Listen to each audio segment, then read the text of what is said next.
Alright, we have our first match of the day up. Lead by Example versus Pony. We are in picks and bans. It is going to be definitely an exciting one. We actually have Lead by Example, one of the most feared teams in the league right now, versus Pony, who has really taken the league by storm. So it's definitely going to be an interesting game here, and we might even see these opponents again in semifinals or finals. So I'm really interested to see how this one is going to go. Yep. And right off the bat, we have an Oriana and Sejuani ban coming from both teams. And then a Nidalee ban coming from Lead by Example. Looks like they're going to target the mid laner. Yeah, those are some pretty targeted bans. Both teams definitely did some research here. I'm interested to see if they might ban out maybe Darius. I know they have that top laner plays pretty well on that one. Maybe a little bit of Cho'Gath. And looks like they're thinking about it. No, lot of love for the mid laner. Yeah, we're going to have some pretty off base champs in mid lane, it looks like. Oh, nope, Jarvan comes out, so they don't want to deal with the Jarvan. Yeah, and Sejuani, it could be just kind of a general ban. Do you know if that's actually targeted at one of their players or?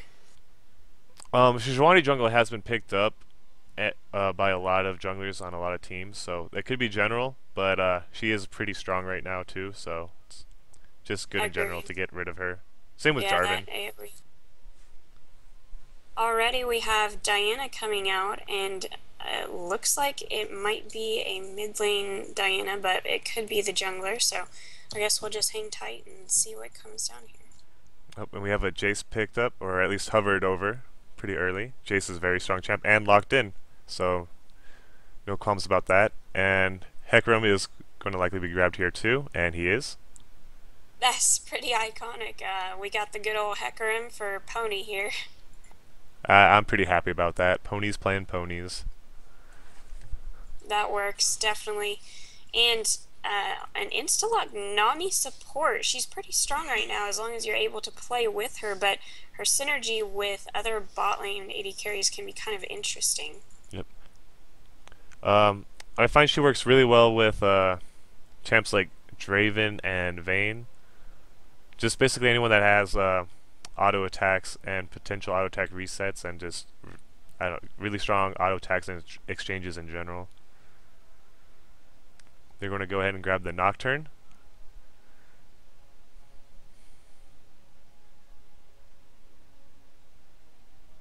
So we have a lot of disengage coming off from both teams. Janna and Nami are some of the best people to disengage. But both teams also have strong engages with Hecarim and Nocturne, so kind of got a mix of stuff going on here at the moment. Yep, and you have that same potential in mid lane too if Jace decides to go mid. Both Diana and Jace have the just jump in and beat the crap out of you ability. It would be kind of interesting if they picked up MF here. I'm not quite sure what kind of team comp they're going with. I know that Jace is said to be kind of the king of poke and the center of any sort of poke compilation, but I don't really see that theme going on here, so I'd be interested to see if they do pick up MF. They may decide to play MF as a more standard AD carry as opposed to the ult build. If yeah, that is going to stay there. Definitely a good pick. Also, Miss Fortune has that debuff on her W for Healing Champion, so it might work to curb the sustain of Nami just a little bit to give them a little bit easier time in the bottom lane. And they are going to pick up Varus, it looks like, so they're going to have quite a bit of engage there. Really great synergy between those two. So I'm kind of scared for MF Janna. I know it's a really strong lane combination, but they're going to have to play pretty carefully after 6. Very true. And then Cho'Gath is being hovered on right now. The Cho'Gath is picked up. With that being the case, I'd expect to see a counter pick for Cho. No, they're going to. Looks like they'll settle for a Jace versus Cho top and go Ari versus Diana mid. Yeah, and I'm a little bit worried about that. Cho'Gath just has so much sustain, and Jace does well in top lane, but he's got the range poke, and I don't know if he'll be able to out poke Cho'Gath's just constant regeneration when he auto attacks. Yeah. I would think you'd want to run Jace mate against Diana in this setup. Yeah, and I think that they're really. I don't know that some of the teams at this league yet have learned to swap champions and roles on the fly, but I think it'd be definitely interesting and definitely a next step for teams like this. Yes. Though Ahri's not a bad pick against Diana. Uh, when Diana jumps in, it's pretty easy to land the charm on her, and then you don't have you don't have to worry about that constant poke from the Diana. Yeah, and she's got quite a good escape to get out of any predicaments that Varus's CC might put them in. A lot of mobility coming off onto the purple side. So they might just be going for kind of the poke dealy here. You got MF's double up, you got Jace who can Q all day, and then Ari is, of course, great at throwing out those orbs. So they might just look to play it safe, look for a good engage with Hecarim if they catch someone out, and then disengage with Janna in case they get caught into any real full 5-on-5 fight. Yep. Hecarim's going to be running at 90 miles an hour too with acceleration gate and Janna passive. He's going to be all over the map. Though Nocturne does have his Yeah, global ult. yeah, that is definitely an interesting combination we're gonna see. Speedy Hecarim. So a little bit of time to talk about the LRSS. We have a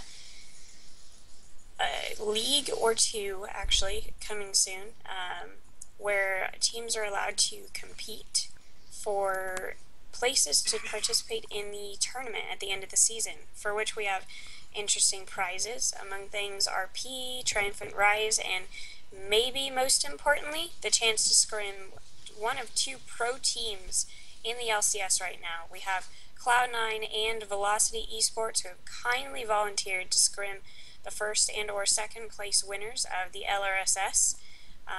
And that will be streamed and casted next Sunday, the week after this one. Quite an interesting match, and I absolutely cannot wait to see it. So it's definitely entertaining to participate in the LRSS. Anyone can do it. You can be just an average player, and everything will go just fine. It's a lot of fun. Yep, and it'll definitely improve your map awareness and team coordination. And there's a lot of people in here that are willing to help you out and help improve your game and climb up that solo queue ladder. Definitely, definitely. And while we're waiting on the delay here, just a little bit about these two teams. So Pony is actually the B team of a team that we have called Get On My Horse. So it was formed kind of to be as a dedicated scrim partner, or let's say a team for them to train, but they quickly turned out to be one of the strongest contenders in the league. I guess they may have picked a little too wisely when they were assembling that team, and they just work so well as far as synergy goes. On the other hand, we have Lead by Example, and they actually participated in Season 1. They came in a little bit late, but started really rocking everybody, but just didn't quite make it into the tournament due to the points system. And then Season 2, they definitely made it in here, actually got a bye because they hit the top 4, and they have been taking people by storm still yet. So this is kind of a scary game as we get into it. Definitely going to be action-packed, and I'll be interested to see finally these two teams face off and whether we've got, a huge skill gap and they're both amazing but different amazing, or if it's going to be a close game. Yeah, I'm thinking. I expect it to be a close game. I'm slightly rooting in the favor of Pony because of their name, but that's only a name bias.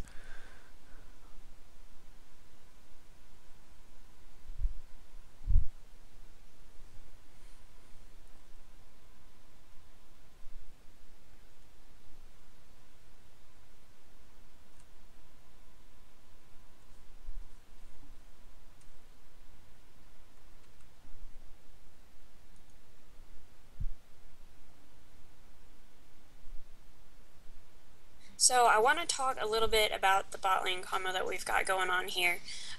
So Jaina MF is a really strong lane. They just have so much damage and a lot of overtime poke potential, and then finisher moves with, of course, MF's ultimate. But Varus and Nami have a decent amount of range and sustain, because Varus is just able to poke with his Q and his E from far away, and it's going to keep them pretty safe from MF and Janna, just because MF has that speed boost, but after that, she doesn't really have an escape or a gap closer, so Varus is able to slow them, keep them away, and kind of just kite them here. And the problem is going to be that Nami has sustain, and Janna doesn't. So MF and Janna are really going to need to get an advantage on them early, before Nami's sustain starts to matter, if they're really going to want to get a kill, because by the time that they hit 6, Nami's just got that excellent disengage, the engage, Varus has got excellent CC, and MF and Jaina aren't really going to be able to pick up kills on them, so to speak, and it might just turn into a farm lane, to be honest. Yeah. Miss Fortune does have the advantage of potentially landing good double ups. If she can get a few good double ups early, then her and Janna can try and hard engage early and get an advantage. But if that does not happen, I suspect they'll just want to try and farm it out. Definitely, and we have the typical no flash on Hecarim here. We have Ghost, so we'll see a lot of straight on lane ganks, definitely. That's a huge thing with him. He's fast enough as is, but with Ghost, he's just a monster. So as long as we keep the lanes properly warded, everyone's going to be okay, but I doubt that's going to happen. So we'll definitely see some surprise ganks there. Yep, expect to see a lot of ganking happening this game with both a Nocturne and a Hecarim. Do you think any of the teams will do an early invade? Well, if you take a look at their level 1, if I can get it pulled up here.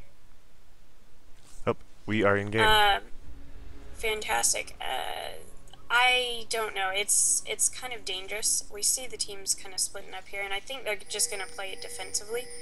If they were to invade, I don't think that Pony has a very strong compilation for that, just because they don't really have a large amount of CC. They have kind of the backing off power with Janna, but they've got Charm with Ahri. MF can't really contribute too much. Janna and Hecarim doesn't really want to go all the way in.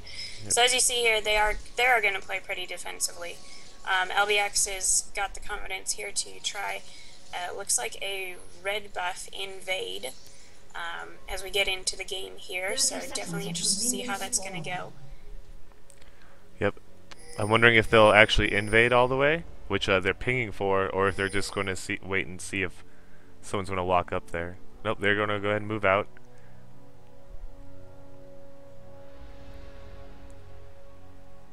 If you could pretty please rearrange the champion panels. Alright, I can do that. Okay, so it looks like Jace is in danger here.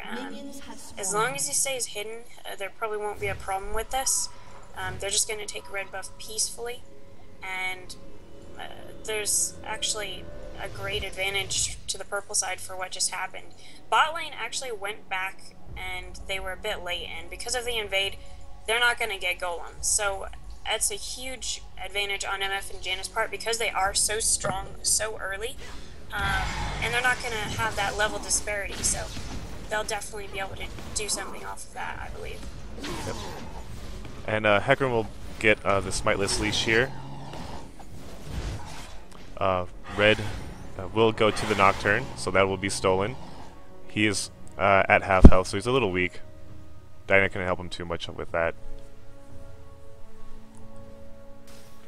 And we just see everybody kind of falling out to their lanes here. Hecarim is about to have a big frown on his face as he discovers his red buff is gone, but he'll just transition right away to start Wraiths here, and we might see an early gank on mid simply because Diana has gotten poked down so low so soon. Popping a potion, and she's going to have some good sustain with the consumable she picked up, but I don't know how long that's going to keep her from Ari's sustained poke. Oh wait, nope. There was a slight freeze on my screen for about 10 seconds there. I didn't know what was going on. So in the bottom lane, we do see some excellent double ups coming off onto LBX Tech.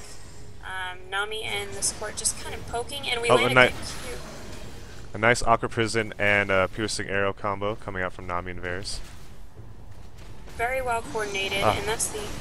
Miss Fortune getting really good poke out on the Nami. She's down to half health. Diana Crescent strikes Ari. And the traditional poke going on in all lanes right now. But we are seeing a lot of good coordination between Nami and Varus, who are able to just play off that Nami Q combo and the Varus Q combo. Aqua Prison lands again on Miss Fortune. Hail of Arrows drops down. Miss Fortune is poked down to about 3/4. Hecarim did spend a lot of time camping top, but he was sitting on a ward, so there's a lot of downtime there wasted.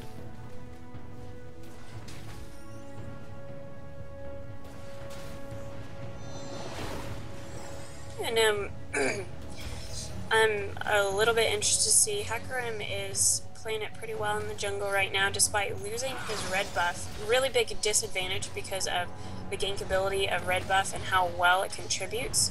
But I hope he'll pick it up here, maybe even on bottom lane as he's pushed up and heading towards that lane.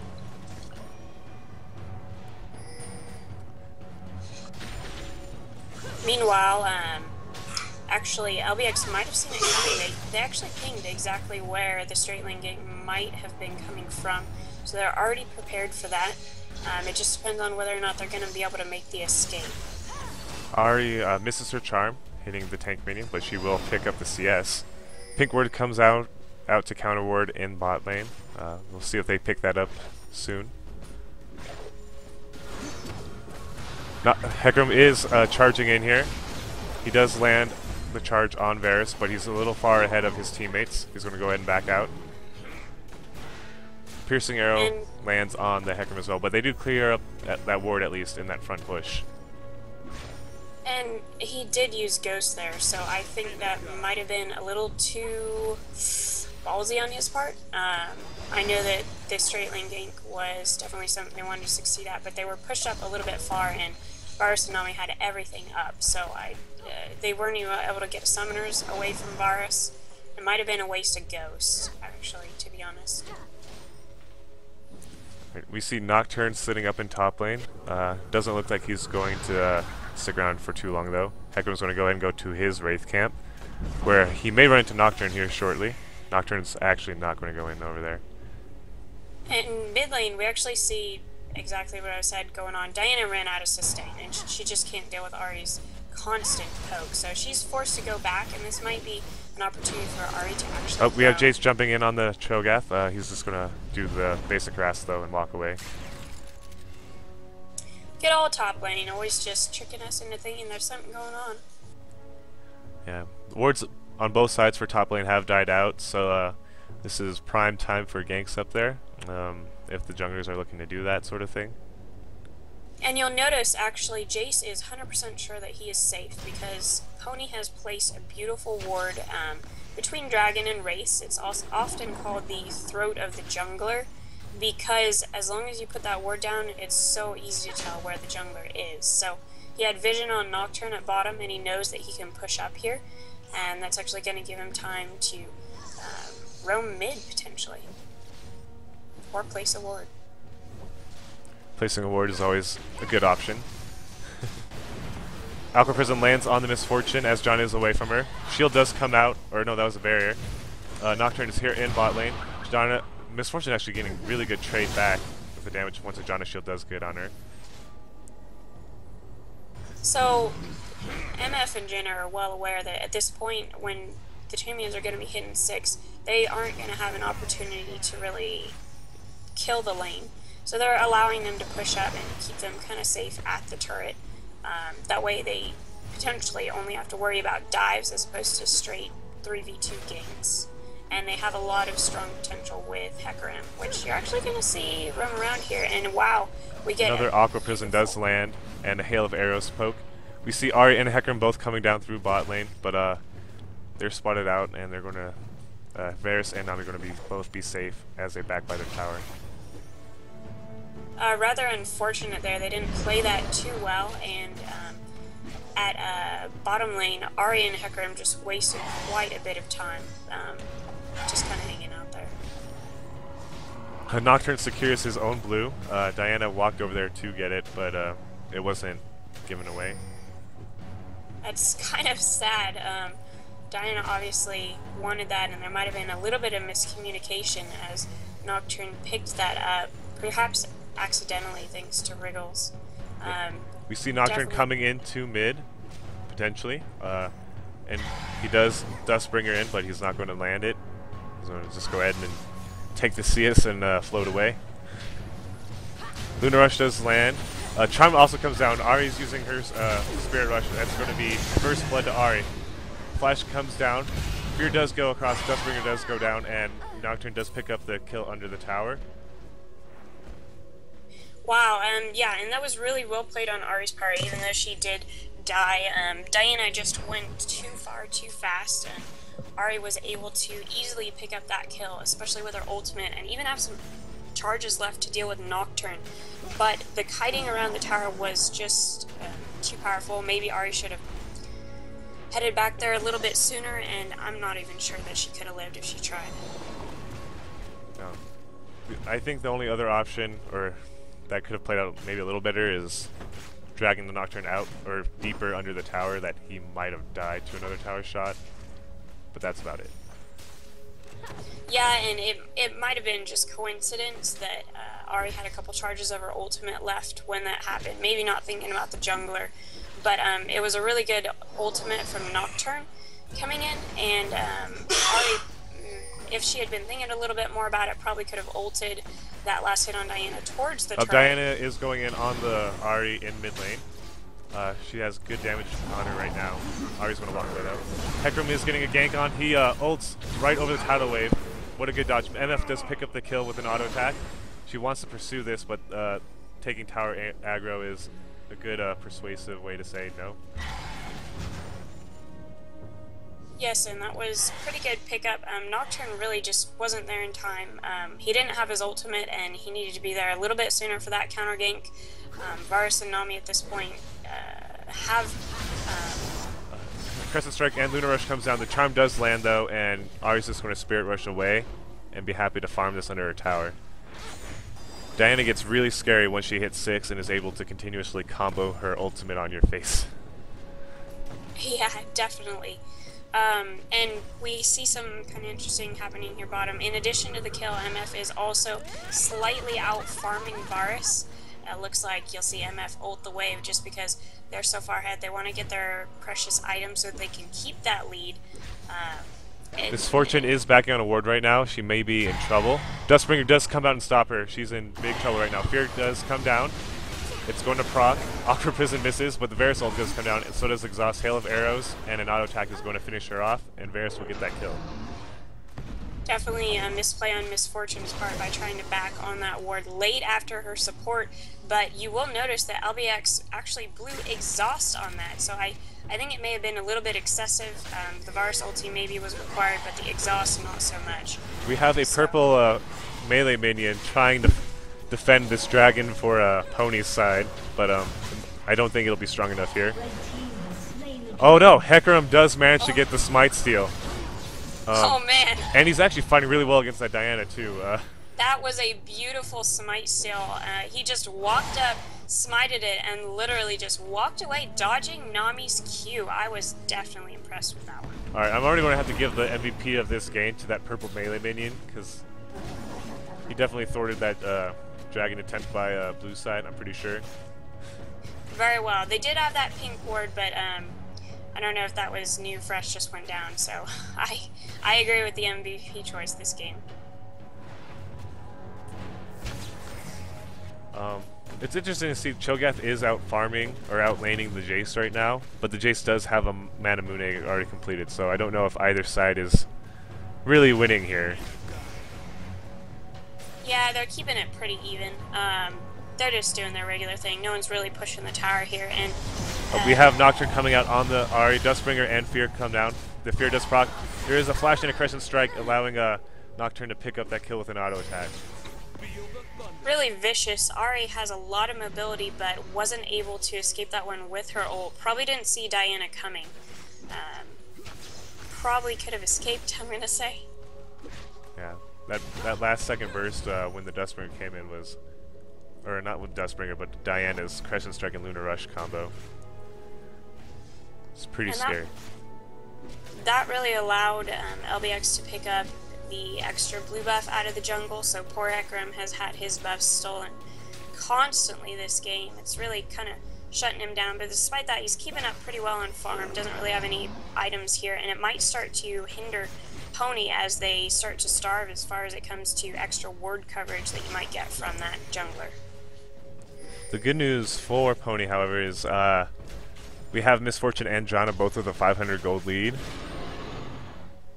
And then you have, what is it? Hecarim is only down about 500 to Nocturne himself, so there is a gold advantage on Pony's side right now.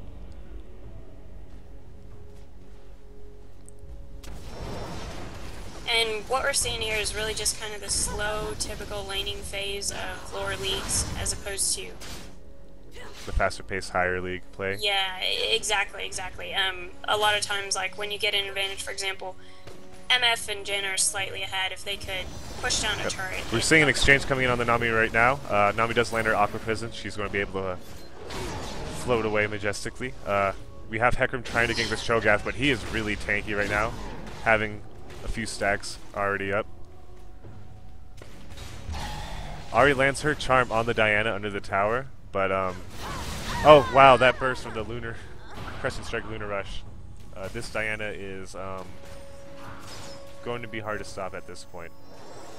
Yeah, and she's not too terribly ahead at the moment, but she is just playing so well.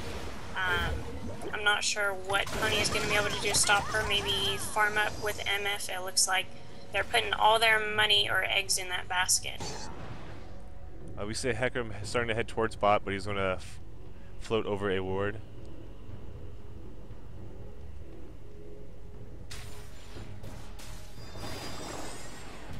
Yeah, and now it really isn't the best time to gank bottom. The lane just reset. It looks like he might try a straight on gank, but they're going to have to dive if they want to get any kills here, so I'm not quite sure what they're doing there. Maybe they're looking to just blow some summoner spells. That's a possibility here. Nami's also kind of low on mana at this point. Cho'Gath in top lane is out of mana, so he's just going to try and walk away from this chase. Oh, Nami does land the Aqua Prison. Paranoia comes in, so does the Varus ult, but Hecarim is also here. He gets exhausted. He's going in on the Varus. The Varus did finish off the Janna, and he's continuing to put the pressure on the Hecarim. Misfortune is really low and isn't able to contribute much to the fight. Yes, and that was a really beautiful to see from both teams. They both engaged at the same time. We saw the lane push slightly towards Pony because they were trying to get that lane gank in with Hecarim, but Nocturne beat them to the punch and just dived so hard into Janna. I don't think she even had a chance to blow exhaust or flash on that one. We just had Cho'Gath teleport top lane. He wants to fight this Jace now since he just based and has that item advantage. Doesn't look like he'll be able to keep up with his mobility, however. There's going to be a lot of nothing happening in top lane, it looks like. Oh, no. We have a Diana ping coming out in top. She does want to gank this Jace. Potential tower dive here as well. Crescent Strike comes in, but it misses. She's not going to get the reset on her Lunar Rush. Cho'Gath is going to continue to try and dive this, however. There's a lot of miscommunication going on there. Cho'Gath was in and Diana was long gone. Meanwhile, mid lane, we have an excellent push coming off from Tourney. Hecarim gets feared as he gets the tower aggro. He's going to get brought really low from the tower, but he will make it out okay. Diana is back in mid. She's not going to land a Crescent Strike. So no follow-up there. So that was a really good push on Pony's part. They may have organized that. Oh, here comes the Crescent Strike and the Lunar Rush combo, slaying the Hecarim really quickly. Tower does drop. Chime comes down on the Diana, so she's not going to finish following up in her murder spree. Jace is really strong right now. Ignite comes out. He lands the last shock blast and does pick up that kill on Cho'Gath in top lane. So his stacks are halved, and Jace is pretty happy. That awesome Q, that was, I saw it coming, but that definitely is going to put Jace a little bit back in the game. He was a little bit behind on farm, and now he's going to be able to pick up a straight BF sword. And you see LBX picking up the dragon here. Pony, or Hecarim isn't here to pick that up. Miss Fortune does pick up a kill with a nice charm landing on that Nami. Flashes come out, Diana's brought really low. Charm does not land on her. Diana chose to go south, and she will make it out okay. Jace, during that dragon fight, did manage to pick up that top lane tower. So tower advantage is now neutralized. Yeah, and that was a little bit ballsy on LBX's part.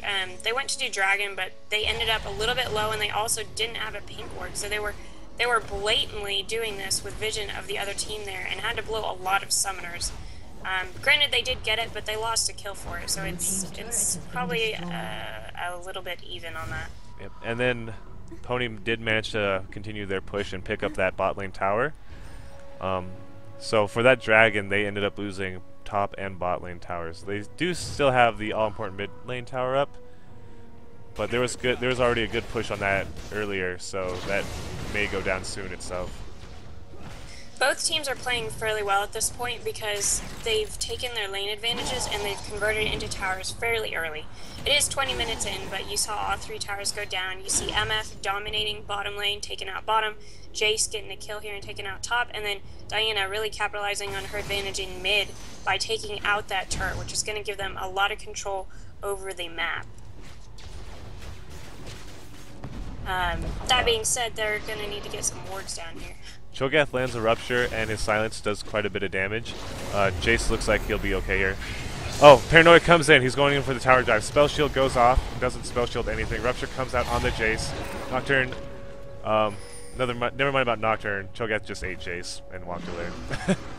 Yeah, the dive potential is just so strong with Nocturne that they're really going to have to start thinking about that a little bit ahead of time. Like you see, we have 3 at bottom just so they don't get dived, but... Hecarim goes ahead and ults in here. Misfortune ult comes across. It gets interrupted, however. Diana jumps in. She's taking tower aggro right now. I don't know if that's what she wants here. Varus ult comes out onto Janna. It's going to spread onto the Hecarim as well. Tornado comes out. They're both going to walk away with almost no life here. Misfortune getting quite a bit of damage with Varus. She isn't going to be able to pick up the kill, though, and Diana's going to walk away with a double kill and a tower pickup. Wow, we had some really good kill from Janna there. The fight was turned, or the tides were turned in the beginning when she was able to get Diana off the AD carry. They should have just backed off at that point, but MF stayed a little bit too long. Didn't notice the tower was about to die and got caught in a Q. So definitely really good play on LBX's part. I saw some good disengage, but Pony just stayed a little bit too long in that one. It's always very tough to try and fight off a push or a dive when there's only 1 hit left on that tower. Yeah, and MF and Janna should have seen it coming. They've been pushed up to their turret all game. It's been low, and it's been overdue for taking that turret down. I'm a little bit sad that with 3 people there, they couldn't prevent something from happening. But I guess Nocturne showed up and saved the day, got the tower for him. We're starting to see some grouping up in mid. Hopefully we'll get to see some action-packed team fights here soon. A chime comes out from Ahri, doesn't land on anything. So we see something kind of interesting going on here with the item builds. You'll notice that Hecarim, despite being behind, is probably contributing a little more to his team in terms of auras and defensive items, as opposed to Nocturne more or less has an extra ward, despite being 2-0 and ahead in farm slightly. So you have that problem where teams get leads, but they're not properly utilizing it either through items or turrets, and contributing to the team factor so much. So either Nocturne's going to have to carry here, or Pony is going to have an opportunity to come back with those aura items. Yep, we do have a pause coming out. Hopefully this doesn't last too long. Continuing on with item and gold analysis, we do have a 2k gold lead now in favor of lead by example. They managed to turn that gold disadvantage around with the last tower pickup and the last dragon. Honestly, Pony isn't too far or too bad off at the moment. They do have a lot of kills onto Diana. Not really concerned about Nocturne since he didn't really do anything with his gold, but MF is doing relatively well, and actually with the itemization, MF picked up a Bloodthirster instead of a Blade of the Ruined King, and Blade of the Ruined King is really a lane-based item. It really doesn't contribute late game or to fights quite the same as regular itemization. So MF is pretty strong right now, more than the scores in the farm can show compared to Varus. Yeah, for the most part I have to agree. Blade of the Ruined King is definitely the stronger dueling item, and it does help with objective controls as far as Dragon and Baron. It will do an insane amount of damage to those two. As far as team fights go, it could be crazy effective in team fights if you wanted to build the Runon's Hurricane, but most people opt not to do that, as Phantom Dancer gives you that crit chance and that move speed bonus.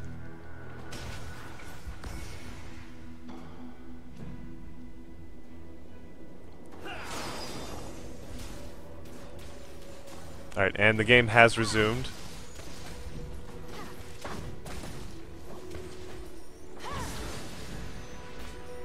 Alright, so we see a pretty strong push, kind of actually the mid dance going on here.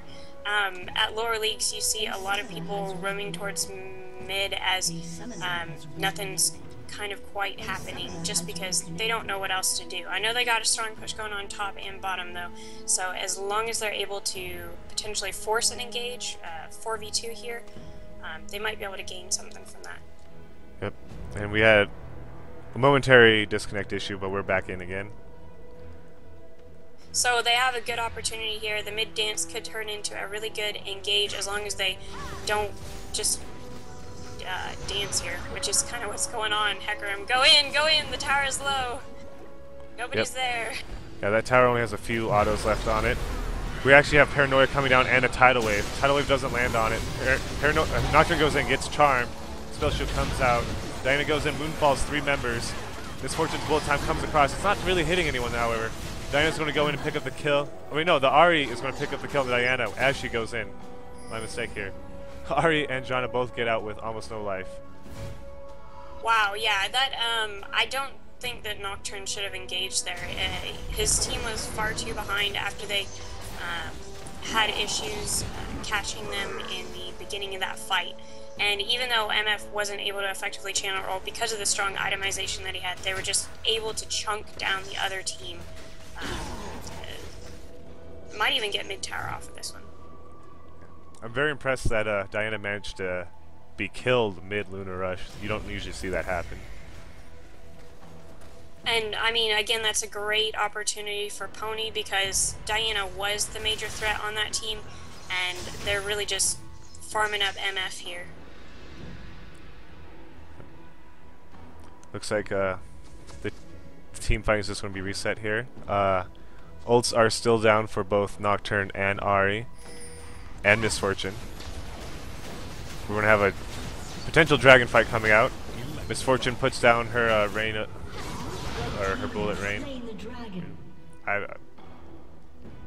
So I saw Pony do something here that I completely agree with. When they went to dragon, LBX is more or less just taking dragon on top of wards, but Pony has been prepared every time with a pink ward, not a red ward. And that pink ward is just so strong in denying vision and allowing something is happening now with Holy Braille. There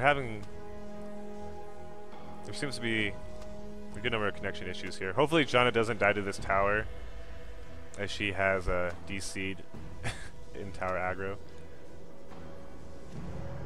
A summoner has disconnected.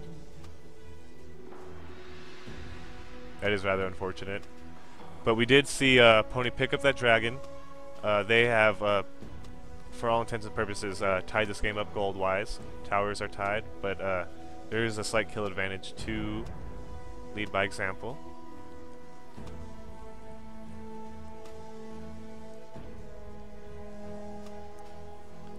Jace has managed to bring back that CS farm lead in top, as you would expect of a Jace versus a Cho'Gath, I would think. Diana's still holding a pretty good lead on the Ahri, however. And Nocturne is doing the same against Hecarim. But yeah, you do have the gold advantages where you want them on both teams, I think. You have gold advantages on Diana and Nocturne, who are definitely ahead and putting out the damage they need to. And you have gold leads on the Jace and Misfortune, which is definitely a good thing.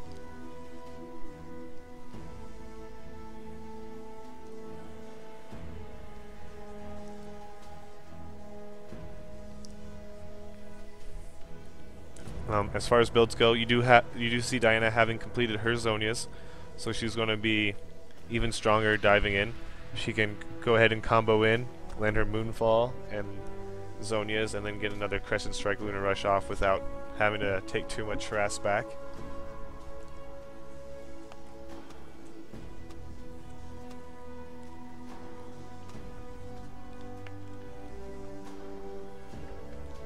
It looks like Ahri's working towards her Rabadon's Death Cap. It's not quite there yet, but fairly close. So we've got an interesting trend going on here. We have on Pony's side, they're really leaving it up to the jungler to pick up some of the aura items, allowing Nocturne to go more offensive. I'm not sure that that's contributing to the team right now because he hasn't been able to pick up any more kills as far as being a carry goes. But on the other side, they're actually having Cho'Gath pick up their aura items, the Randuins here, to try and combat MF's strong lead. I'm a little bit concerned because the combat for a strong MF may be Randuins, but the combatant for a strong Diana is killing her and picking up an Aegis, and I don't see an Aegis happening right now on Pony. If they plan on Diana getting any stronger, they're definitely going to need one, so I'm a little surprised that they haven't started on that, but Hecarim might be just a little bit starved from being invaded, so it's going to take him some time to pick that up. Typically not a support item, so I don't think we'll see Janna hovering towards that. We might see them pick up a Shurelya's instead, which will be really good for, again, disengaging, but as far as they engage, I think they're kind of scared to go in head on to LBX now because they have a lot more CC, they have maybe even a lot more damage at the moment. Yeah, at the moment I'd have to give the straight up 5v5 team fight advantage to LBX right now, but yeah, especially with that strong Diana with a finished Zhonya's. Yeah, and she's had that Zhonya's for a while, and it hasn't really helped her. Yeah, I haven't seen her use it yet. For a while. Yeah, she hasn't used it yet, I don't think, or not that I've noticed. Yeah, I saw it like once, but it didn't really save her. So, in the meantime, we got something funny going on here. Janna unfortunately DC'd right in turret range. Good guy Varus doesn't ult Janna for the insta-kill and gets an auto, but actually backs off and notices that she is completely DC'd. Meanwhile, we have everybody just kind of hanging out. LBX really had the opportunity to push into Pony's territory with that mid lane turret down, but their ward coverage towards Pony's blue is not that great, so they're still kind of playing defensively. So this just kind of shows how, with wards, where you place your wards really determines the pace of the game, because LBX doesn't have too many deep wards up on Pony's side, and as a result, they're being pushed back onto their own turrets. If they were able to ward a little bit more offensively, like for example, maybe in the bush just to the right of Pony's mid, or maybe in the Wraith bush of Pony, they would be able to push that a little bit better because they'd be able to see where Pony is going. Yeah, very true. You see this happen a lot in this level of matches where you basically just get a line of, like a front line of wards from both sides just along the river and the river edges. and that's pretty much the most common place you'll see wards anyway. But offensive warding, invasive wards in the jungle is the way to go if you want to be aggressive. Yeah, and considering that LBX right now is really banking on their carries between Nocturne and Diana as opposed to picking up some defensive aura items on the jungler, they really should be pushing that advantage. They're down on towers and they should be forcing, you know, fights if they think that they can win them, but they're not, and that's why Pony is just winning the slow push game where they slowly chip away and farm back up and get back in the game from when a couple of their lanes were losing. Yep. Janna did reconnect, hopefully. Oh, and there's the resume, so we'll be starting up here. Hopefully she doesn't die to this tower. Oh, yeah, she does make it out okay. So, no free disconnect kill there. Yeah, good guy Varus. Diana picks up her blue buff, and Nami took a pretty good shockwave to the face, but she can heal that up with ebb and flow, no problem. Shockwave comes out again, but it doesn't land on anyone.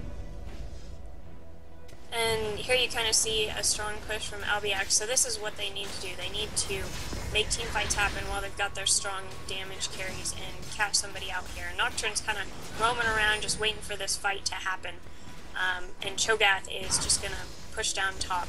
It's really been overdue for them to get that top turret, so I wouldn't be surprised if they pick that up now as they try to cause a distraction at mid lane. Yep. So we have a split push top Cho'Gath. His teleport is only halfway off cooldown though, so he won't actually be available for a team fight. And that would have been an excellent time to engage on Pony's side. They don't seem to be playing the advantage with the Hecarim Ghost for initiating. They're really just playing the poke game, but they had a full 5v4 there, and the teleport on Cho'Gath was down, and they lost top turret for that. So I think that they need to maybe get a little braver when it comes to engages. So we have a Hecarim and a Jace walking in on the really big Cho'Gath now. Diana Crescent strikes over the wall, Luna rushes in. Jace is forced to flash away. And I don't know if that flash was required, but it definitely kept him safe. They're going to need some backup here on top turret, and we might see a full team fight as MF tries to roam up here. Nocturne ready at a moment's notice with his ultimate. Yep. We have Tornado coming out. It's not going to land on anything. Neither is the Charm. Misfortune is going to push this Nocturne out of mid a little bit. Meanwhile, we have both teams playing that dance of 4v4 at the top turret, and we might see them collapse here and have a jungle fight. We have some really good ward coverage from both teams right in this jungle. Great job from LBX. Even gonna pink it. Wow, that's just taken away that control from Pony as far as their jungle is concerned. And Misfortune saw LBX walk across that ward. She's going to try and clear the wave here with her ultimate, get a little bit of damage onto the enemy. Nami's at about half health right now. Ruptured lands on the Ahri. Crescent Strike lands on both Ahri and Misfortune. Diana decides she doesn't want to dive the tower though. Not on her own. Yeah, she hit so many people, but Jaina was just sitting there. Come on, dive me, I dare ya. Yeah. Jaina's that one champ support that you usually don't want to dive. The disengage here from Pony is just too strong for LBX to dive. They could, but it's just a really risky play, so hopefully they'll back off or maybe just poke down the turret. And Pony, I really hope you do not give them that turret because you have such a good opportunity to defend this right now. Yep. Dustbringer comes out. They're trying to, both sides trying to clear these waves as fast as possible here. Pinks come down. Red buff has spawned.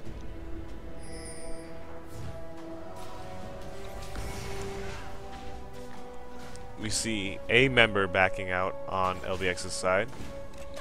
So to give Misfortune that opportunity to secure her red buff. And actually, I'm not sure that Pony's aware that that back occurred, but they really need to make something happen. The other team is split up, and they don't seem to be using the Hecarim engage at all. So maybe they're just playing the slow poke safe game, but I'm not particularly sure that they would lose a team fight, so I'd be interested to see how that goes. Oh, Diana goes in. She lands a Moonfall. Paranoia comes out. So does a Tidal Wave. Nocturne goes in. Verisol comes across. It's going to hit all members. Misfortune's bullet time does come out, but it gets interrupted by Cho'Gath's Rupture. Hecarim goes down to a Diana Luna Rush. Jace is going to pick up the kill on Cho'Gath. Misfortune is really low, but the damage comes out. Varus picks up an auto attack kill on Misfortune. Jace is going to go down 2 auto attacks from Varus as well. Giant Tornado, it's going to be enough to save her own life, but Nami and Varus are both left alive, along with the Nocturne, unless the Nocturne just spawned, which is a possibility.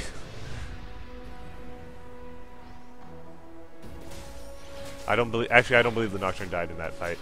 Yeah, no, Nocturne didn't die. He's still 2-0. Just kidding. Nocturne just base.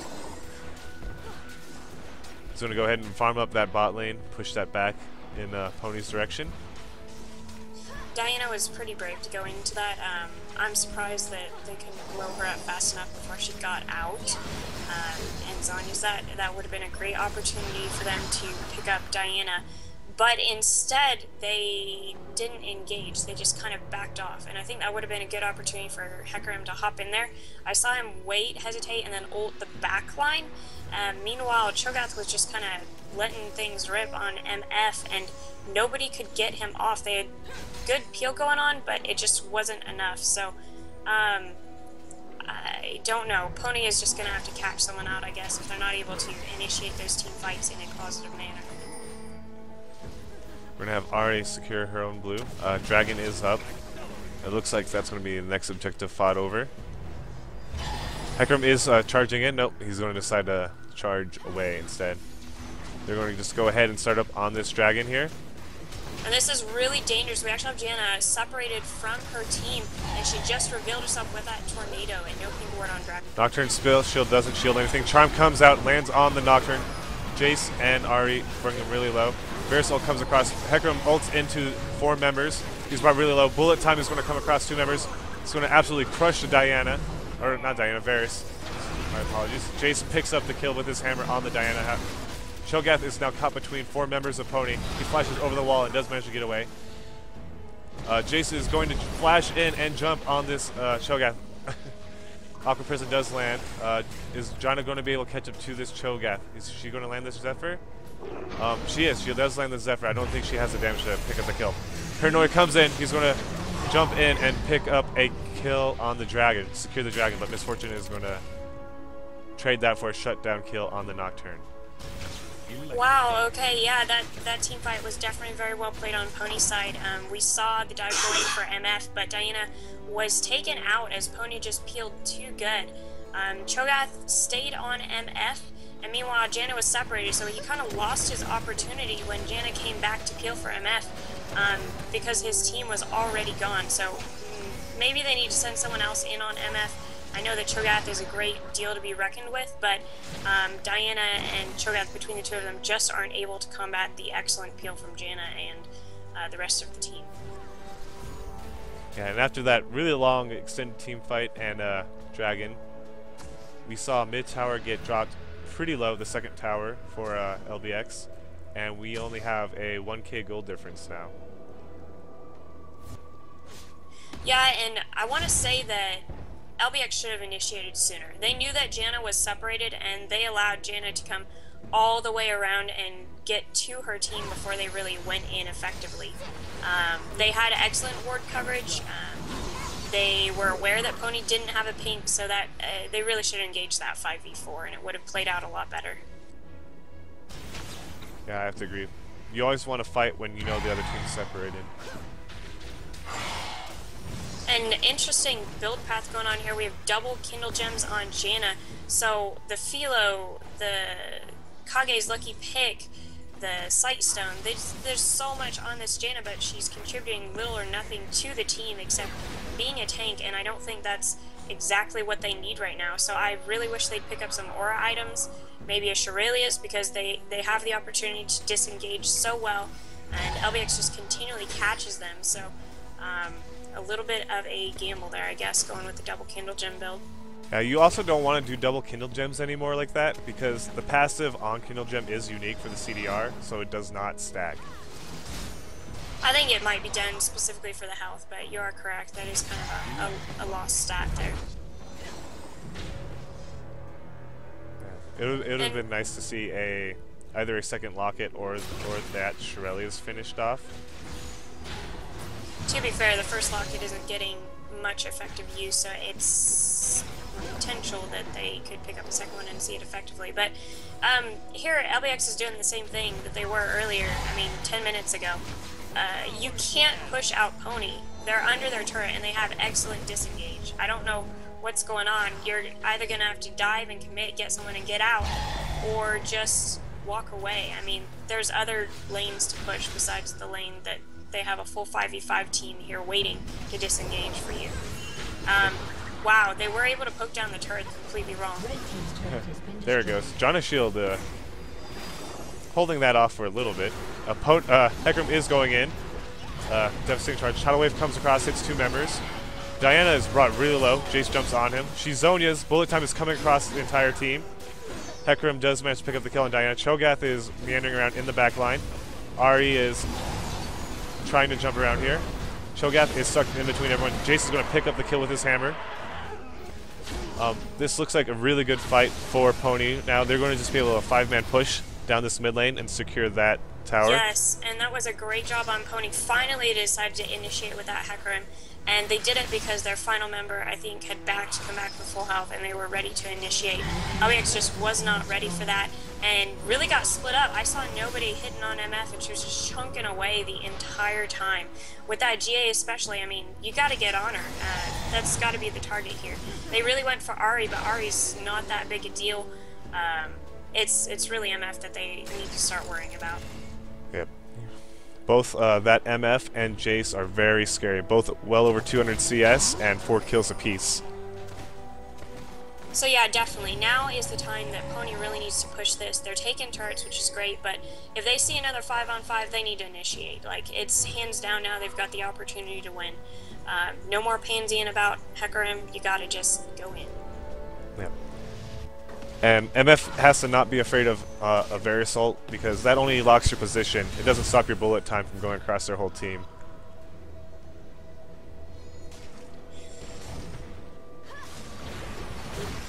We actually see Nami doing golems. That's wow. Is she gonna make it? I just don't know. That golem is getting the hits off too fast, and that Q from Nami is going to delay her death by just a second. I don't know if she's gonna be able to pick up that kill, certainly at the bottom lane. It's something you can definitely see a support like Zyra do, however. Her plants do quite a bit of work on that golem camp, and she doesn't take any damage in return. Interesting to see Nami try it. We have a good play coming down here from Pony. They saw that Diana was bottom and pushing. They had oracles and they were ready. They are going to try to do a Baron here, and they're probably going to pick it up before LBX makes it in. The only thing we have here is Nocturne. If he could ult in and smite that, it would be excellent, but he has no vision. Misfortune secures it. Tidal Wave comes across 2 members. Charm does land on the Nami. Looks like LBX just wants to back out here. We see Hecarim ulting in on 2 members. He's getting feared away. Verisalt comes across. Bullet time gets almost instantly interrupted here by the Nami. Hecarim does pick up the kill, however. Diana goes in and finishes off the Diana, so support's going down for both sides. Pony does have blue buff, or Baron buff, however, so they don't want to have an extended engage here on LBX's part. So that might have been an opportunity where both the supports got cut out and kind of separated. I know that Pony was trying to make that engage work, but they just got a little bit too separated and disjointed. I still think that at this point they should have forced a 4v4, because Hecarim may be low, but the rest of their members were pretty healthy and they had Baron buff and they're stronger. So that might have been an opportunity for a better team fight. Picking up Dragon instead, not too bad, but I really just want to see those turrets start going down. Yep. And we have a new 2K gold swing. It's now in favor of Pony. So this gold lead's going back and forth a little bit this game.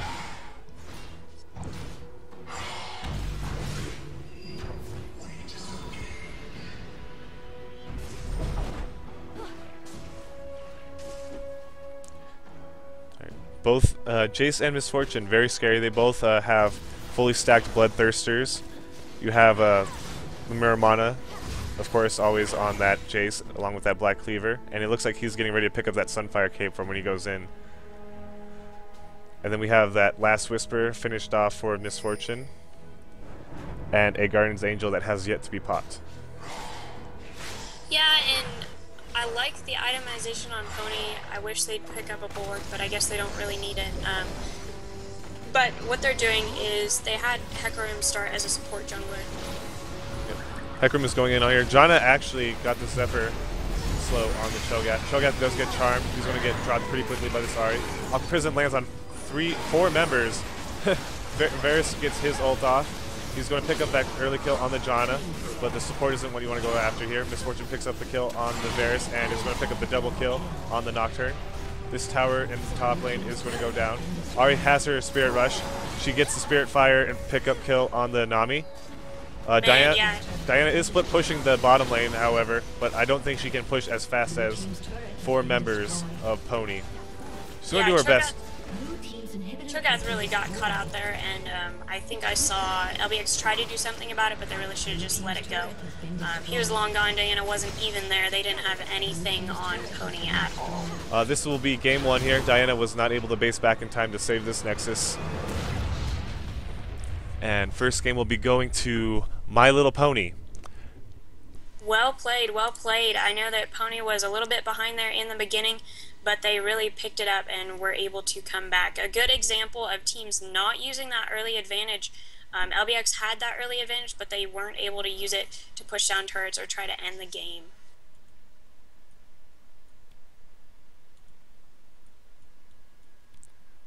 Yep. Alright, I will be right back. Stay tuned.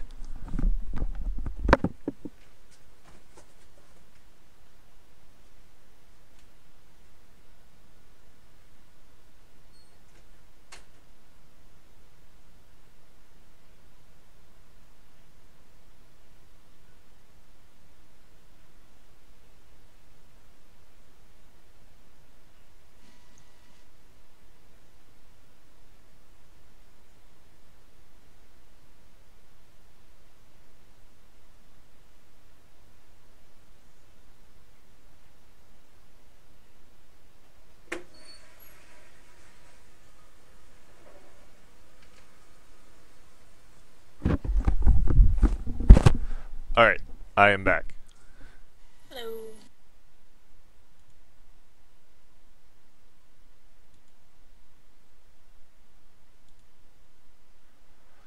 Alright, so Got you some hold music there in Skype. I thought we would discuss what they might do differently now in pick spans phases, or what they might try and That's do. fine. That's fine. I just usually put on music, but it's okay. Oh, My well. league freezed up. Oh, did it? Yeah, I had a disconnect issue too. But yeah, I have music. I have it playing. So, as strong as Diana was, I'd be interested if Pony picks up that ban instead. I know they banned out Ryze and Kassadin, but Diana really was putting that entire game in jeopardy. I don't think that they're terribly afraid of the Nocturne. He made some good plays, but he did absolutely nothing with his lead besides pick up a Frozen Mallet, and it really wasn't helping his team nearly as much as Hecarim, who was picking up aura items even though he was behind. So I'd be interested to see if they pick up a Diana ban. I don't think they're terribly scared of any of those other members, so that might be the only one that Pony has to worry about. As far as LBX goes, I don't think that any of those champion picks warranted a ban. I mean, they didn't fully utilize any of them. Jace was pretty strong, but it was just a good, strong top lane fight. It wasn't a Rickroll. We had Ahri kind of got rocked in the beginning. We had MF just slow farming up. Janna did some really good peel. And Hecarim never really, I mean, a couple times he did, but he didn't use his initiating potential to its full advantage. So, as far as pick bans goes, I'm going to say the only change is going to be Diana. Hopefully they get you invited here soon. Yes, on game number 2, and Pony is on blue side. So as far as winning on purple, way to go. Hopefully LBX can make a comeback, but it might be tough with the purple side swap. Oh, are you logging back in currently? Oh, yeah, there you are. Okay. Great. But yeah, it'll be interesting to see what Lead by Example tries to do to bring this to a game 3.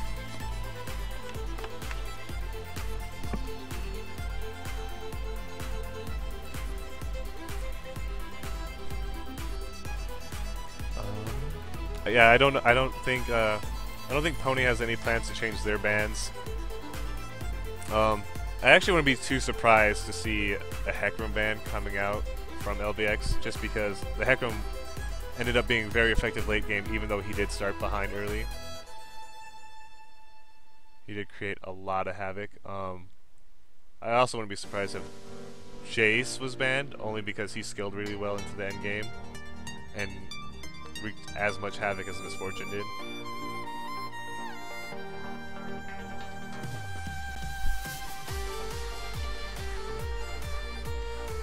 Definitely. In the meantime, the LRSS is actually going to be splitting into 2 divisions. So we have had up to this point the 1400 LKS requirement, and this time we're actually going to split it up into something without an LKS requirement, and we're going to go by tier.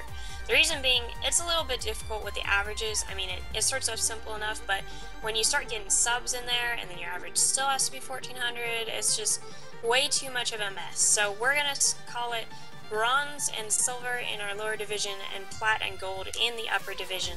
Gonna be relatively simple. We are tossing around the idea of allowing a gold in the lower games or a diamond in the upper games, just one of them per team. But it's kind of up in the air right now. Yep.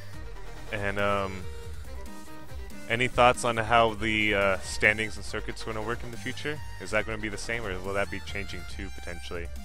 No, it will definitely be changing. Oh.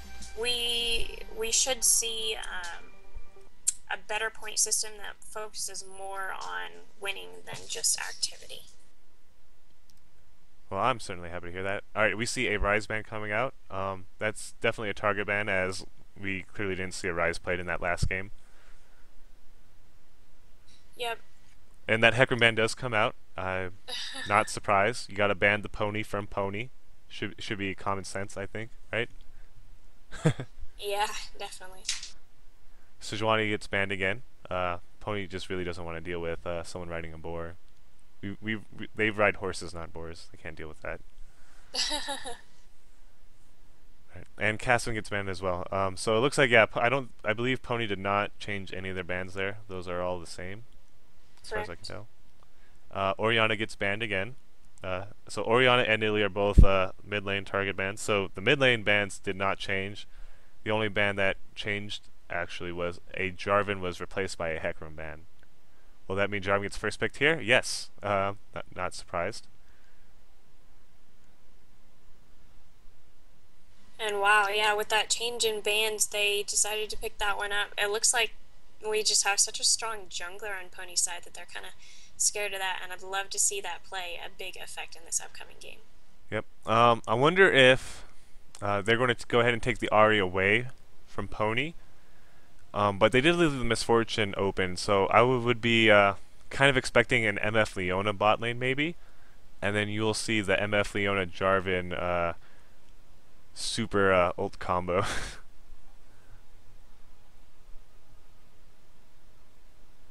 Nope, they're going to go ahead and leave the Ahri in, it looks like, and try and do the Diana again. The Diana play was pretty sound. Diana only just happened to make a few too many dive choices that just didn't work in her favor. And securing Nami again is probably a good pick. They did play fairly well. I certainly hope, though, that we start seeing some variety here, because I don't know if I can watch that same game again. Yeah.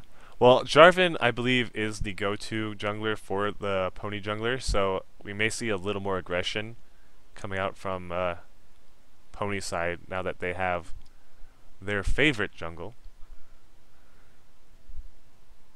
I don't know if favorite is the right word. I think that we have to pretend that Pony's favorite jungler is Hecarim, but we can say their alternative favorite jungler. Their alternative favorite jungler. Yeah. Jarvan is probably one of those guys that would ride a horse. I mean, you have the Lubu skin coming out for him, and he's known for the demon horse, the red hair horse. So yeah, I don't know. But we do see a Leona coming out. I guess they're expecting the other team to not take the misfortune away from him. That's my bet at least, and they're going to go ahead and take that Shen as well.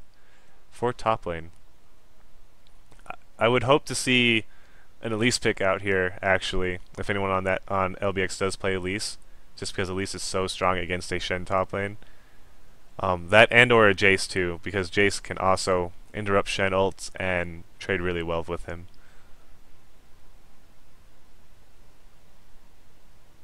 And we saw bottom lane almost pick Janna again there. The peel was pretty good, but going with Leona is going to give them a lot more opportunities to hard engage. They aren't going to have a lot of disengage. So this game, Pony is really confident. They're saying, we're not scared anymore. We're not going to disengage. We're going to go all the way in and pick somebody who can follow that style. Yep. And their Pony's on a massive push our team right now because Leona can get that ranged ult in, and then Jarvan can dive in, and then Chen can teleport or in with his not standalone. Well, I can't remember his ult. Stand United. Stand United. Yeah, the exact opposite of alone. Thank you. That Teemo is probably not going to be the pick there. I'd be surprised. Just taunting people, that global taunt. But yeah, the Stand United on Jarvan as he jumps in on a stunned team, and then followed up by another taunt. There's going to be a lot of inability to move around if they pull that off well. And then you also have Ahri being able to dash around, getting a charm off, and just getting a lot of really strong AoE damage and burst. And I know that Pony is really known for a lot of severe and just rickrolling games with that, so I'd be interested to see if they pick up that option for this. Nami and that spell shield, I mean, it's just overpowered if you pick severe. It looks like they're going to take that Varus. They're just going for a really heavy lockdown comp between Leona's ult, Jarvan's ult, Shen taunt, Varus ult, and then including the charm from Ahri. You're just, if you get caught, you're not going to move for a really long time. Yeah, the CC here on the Pony side is enormous. We have Leona's lockdown, and by lockdown I mean 3 different roots and stuns. We have the Jarvan ultimate, we have the Shen taunt, we have the Varus CC, we have the Ahri charm. This is just so powerful, in fact, that I would not be surprised if we see a good level 1 invade with their CC mastery. Yep. Looking at individual lane matchups, we have a repeat of the Diana Ahri matchup. That one's pretty exciting to watch. They did exchange and go after it quite a bit. Top lane, we now have a Darius and a Shen. The Darius is going to want to get killed, so he's going to want to be aggressive on this Shen. I don't know how successful that will be, but he does have the apprehend, so he can interrupt the Stand United if it comes down to it. He just has to make sure to save that for Stand United, because that does have a 20-second cooldown at level 1. Or a 20-plus second cooldown, I believe. It might even be 25. I'm not up to date on that. Hey man, if you use it right the first time, it doesn't matter. It's true. Doesn't matter, okay? It's true. If Darius lands a couple autos and does his little Garen impersonation, and then you try and walk away, it's probably too late. Yeah. We have top lane. We have top heavy, which is a strong contender on Darius versus Shen. So I'd love to see Darius do well here, but if Shen just builds tanky and plays it safe in this lane, he's going to add so much to the team with his Stand United and his teleport. It's going to give him the opportunity to Stand United into a fight and then teleport right back to save top tower. So it looks like this time we might see a lot of top tower defense from Pony, who seems to value that asset more than LBX, who lost it fairly easy last game. in exchange, they might be losing some earlier dragons. I know the purple side has some good control over dragon. The only problem I see with that is that LBX has not consistently pink warded dragons, so I mean losing control of that dragon is just so easy, especially if you don't do simple things like that. Yep. I'm pretty excited to see this jungle matchup. Jarvan and Nautilus are two of my favorite junglers. They're both very strong gankers. They bring a lot of heavy CC and a good amount of AoE poke and damage, and just all out tankiness coming from the Nautilus. And then you have the aura of Jarvan's attack speed buff, and of course the AoE lockdown of his ultimate. It's always fun to dunk on people. You have Jarvan dunking for blue team and Darius dunking for purple team. So as far as engage goes, we have as I said, a huge amount of engage on pony side. They have the opportunity to dive if they want. I know that lead by example has Nami to kind of disengage, but I don't think that would be enough to stop a dive. Scared of the Darius scoop, maybe a little bit, but I think that Pony's really going to charge in with these fights and maybe see some dives and some really decisive initiates with this team composition. Yep, I agree. In bot lane, you have a really heavy poke with the Nami Caitlyn combo, and it can be pretty scary because Aqua Prison is a really good CC, and you'll of course have the Caitlyn traps in the net. But I do believe the Varus is going to outscale the Caitlyn come endgame. And then Leona has the quick fast initiate, whereas Tidal Wave is a little bit slower. So that one is just going to the support matchup is a little more even. It just kind of depends on how that plays out as far as skill goes. Yeah, and honestly, they could swap lanes if they wanted, but I would be afraid if I was Nami and Caitlyn. The reason being, uh, they want to win early because, as you said, Varus and Leona are going to contribute a lot more to team fights and their type of diving potential than Nami and Caitlyn are. So they'd want to win early, but on the other hand, Leona has such a strong level 2, 3, and 4 that Nami and Caitlyn are just going to have to play it safe. So unless they land some crazy Aqua Prison, I'm just scared that they're not going to be as effective as they want to. Yep. All right, and then we can see the skins coming out from both teams. We have TPA Shen. If they win this game, and maybe it'll be appropriate to have a championship skin like that. Iron Solare Leona, a very nice looking skin. It's always good to see well armored with female champions in the game. We have Commando Jarvan, very manly, and then Foxfire Ari, which is one of my favorite skins just in general. So Man, yeah, I think Pony rocking the skins. Go ahead. yeah, I think Pony wins the skin intimidation war by far. By far. I like their Bioforge and their Dark Valkyrie, but it just can't compete. I mean, they have, man, I mean, no. Yeah, I think the only thing Pony could have improved on was actually picking up the Lubu skin, just because I can't help but love the Lubu skin on Jarvan. Now, I want to point out something interesting. We actually have Diana picking up Teleport, probably to combat the Shen issue.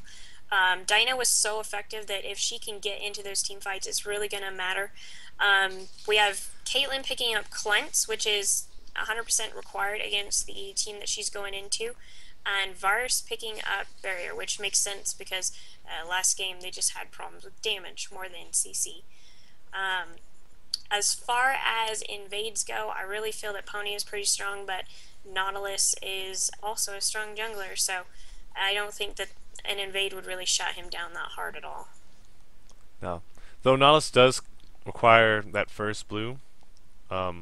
Maybe not as much as some other junglers do, but it definitely speeds up his jungle a ton. The more often you have Titan's Wrath up, the better.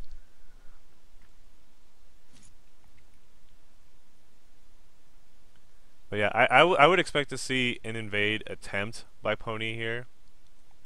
I don't see any reason for them not to. I would expect to see Caitlyn pick up her traps at level 1 and try and prevent that from happening.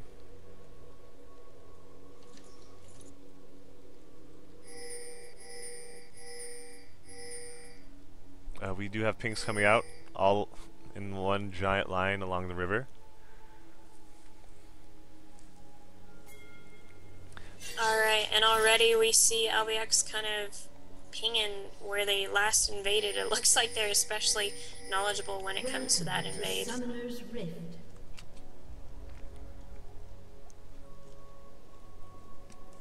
Not entirely certain what that last set of pings from LBX was for.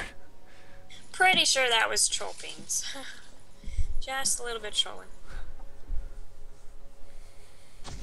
We have a forward ward by the Diana into that bush.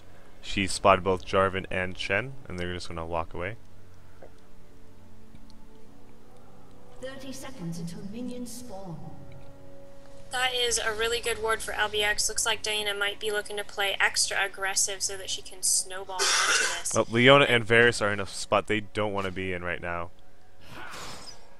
That ward on blue, pretty brave, but they got it off, no problem. I don't know that they're going to be able to do anything off of it because they are going to want to go for the golem advantage here. Yep.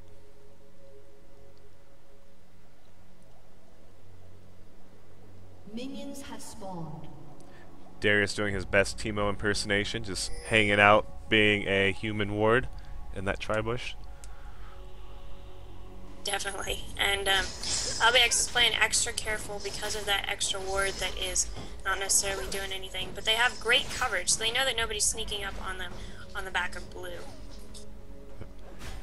Caitlyn has her headshot ready to help with this first golem. Nautilus is getting the Spiteless leash from Shen and Ahri, while Darius is trying to get that early level advantage in top lane. Golems was picked up by Varus and Leona, so they'll have that level advantage in bot lane. They also have that early entry into lane.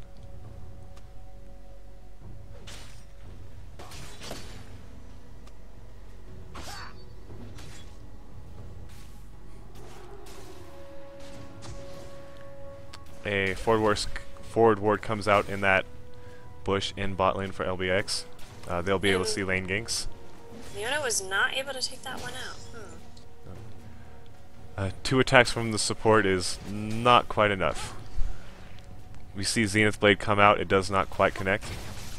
Already, Pony has made a huge misplay. They had a large level 2 advantage, but by missing that Zenith Blade, that was kind of over. So they lost that early advantage, and that's kind of a sad thing. They did well to push, they're getting some wards out, but they might just keep LBX pushed up pretty far. I'd say that might even make... Oh, Jarvan is coming in mid here. Charm does land. Jarvan's going to get the auto attack off, and red buff gets procced. He's saving that jump in for when Diana tries to flash here. He does get it off on the Diana and pick up the first blood. Nautilus is forced to flash out and hooks to his tower. He's going to be able to get away here. A very good play by Jarvan.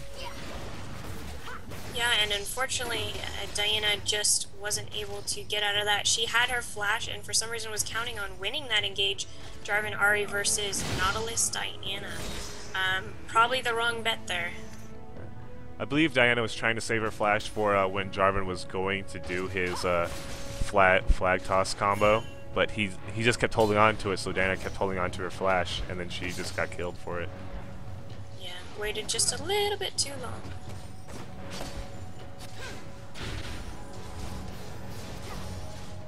Meanwhile, we already see quite a bit of CS disparity in the bottom lane. Jarvan is ganking top. He got the flag toss combo on the Darius. Darius gets taunted. He's going to be forced to flash out here. There won't be quite enough follow-up to finish him off. He'll just happily consume potions and sit on his rejuve bead until he gets back up to full health.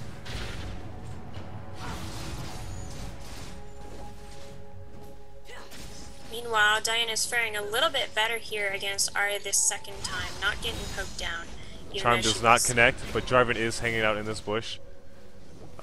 He is not spotted out, so this could be a potentially dangerous situation for the Diana. Notice Nautilus peeked in there just in case that... Opry Hen connects on the Shen. He's going to back out though and shield as much of that bleed damage as possible. Jarvan continues to sit in this bush. He's being very patient here. It's all going to depend on whether they get that charm off. Yep, Nautilus is coming around into the Jarvan bush. He's going to see the Jarvan, and Jarvan's going to decide to just back away and continue farming. Darius getting quite a bit of work done on that Shen, but he is low on mana now and may be looking to back. And we actually see lead by example pushed up pretty far. Yep. We have Jarvan Flag Tosh in on the Nami. She does flash dodge the knockup though.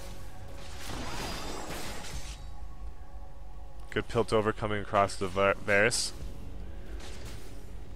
So yeah, lead by example was pushed up pretty far. I was scared for them for that gank, but they were able to get out pretty easily. They're out of wards is the main problem. So they're gonna have to let Pony push.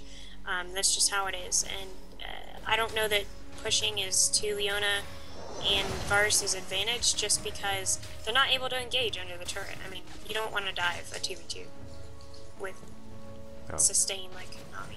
They don't. Even if Leona can tank that tower quite a bit with her shield.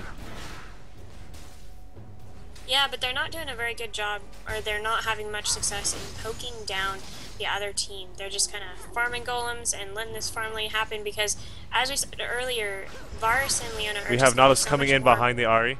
He's looking to grab the hook. He does land the hook. Charm does come down. Riptide comes out. He gets the bash off on the Ahri, but Diana is content to not engage. She is under half health and will just look to back here. Yeah, and I guess I was pointing out that Varus and Leona are just so strong in this late game that if they farm, you may as well say that they win. Yeah, they did back. They're doing their first buy. Varus does pick up that early bilge water. It's a pretty popular build to do on Varus is to rush the Blade of the Ruined King.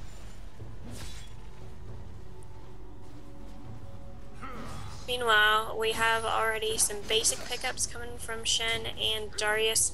He picked up a Kindle Gen, so I'm not sure if Shen's going for some early aura items or something else defensive, but he is again just playing it safe because all he has to do is stay alive and he can contribute to his team fights fairly well. I would expect to see the Shen pick up a Locket here, and then Jarvan will, I expect, to work towards that Aegis. And bot lane, Torque and Tech still have not gone back, so they have that major disadvantage as far as items go and wards. That's the most dangerous part. Aqua Prison does land on the Leona. It's not going to be followed up to much effect. Varus is going to continue to be able to farm relatively easily. At this point, I almost want to say, yeah. Leona Zenith Blades in on the Nami. There's no follow-up from the Varus. Yeah, if Spaz and Holy Grail are able to pick up any sort of engage, right now they're going to win. They just have those items, the tankiness for Leona, and the skills, and they're really not even behind on levels at all. So, really good opportunity here, but I guess they're just going to push up and farm away. Yep. And we have Ahri coming down to gank for bot lane, for Pony's side. She's sitting in that bush. It's not spotted out. They may look to dive the tower here. Leona is at that point where she can tank a few tower hits. They're actually going to walk away, and it looks like they're just going to go ahead and take this dragon. They might actually dive. They may actually just walk all the way around and dive here. The minions aren't there. They're just going to put down a forward ward. Nautilus is coming down. Caught in between. Varus ult comes out. Hail of Arrows comes down. Tidal Wave comes across, but Jarvan's going to flag combo in there and pick up that kill. Ahri spots out that Nautilus. They're not going to go after him, though. He's pretty far away. Yeah, so Nami, just checking that bush with the Q isn't enough, especially when you know bottom lane is missing, mid is missing, and you have no clue where their jungler is. So, a little bit of a mistake on Nami's part there. I think they probably could have dived, but instead of sending all four to roam around together, they should have split. They should have left the AD carry and the support to push the lane, send Ahri and Jarvan through the top, and then they probably could have successfully. Crescent Slash comes out, and Luna Rush goes in. There's no Moonfall follow-up, so Ahri will be able to walk away okay. Overlays. Oh, shoot. You're right. Overlays. Haha. You don't need the overlays. Haha.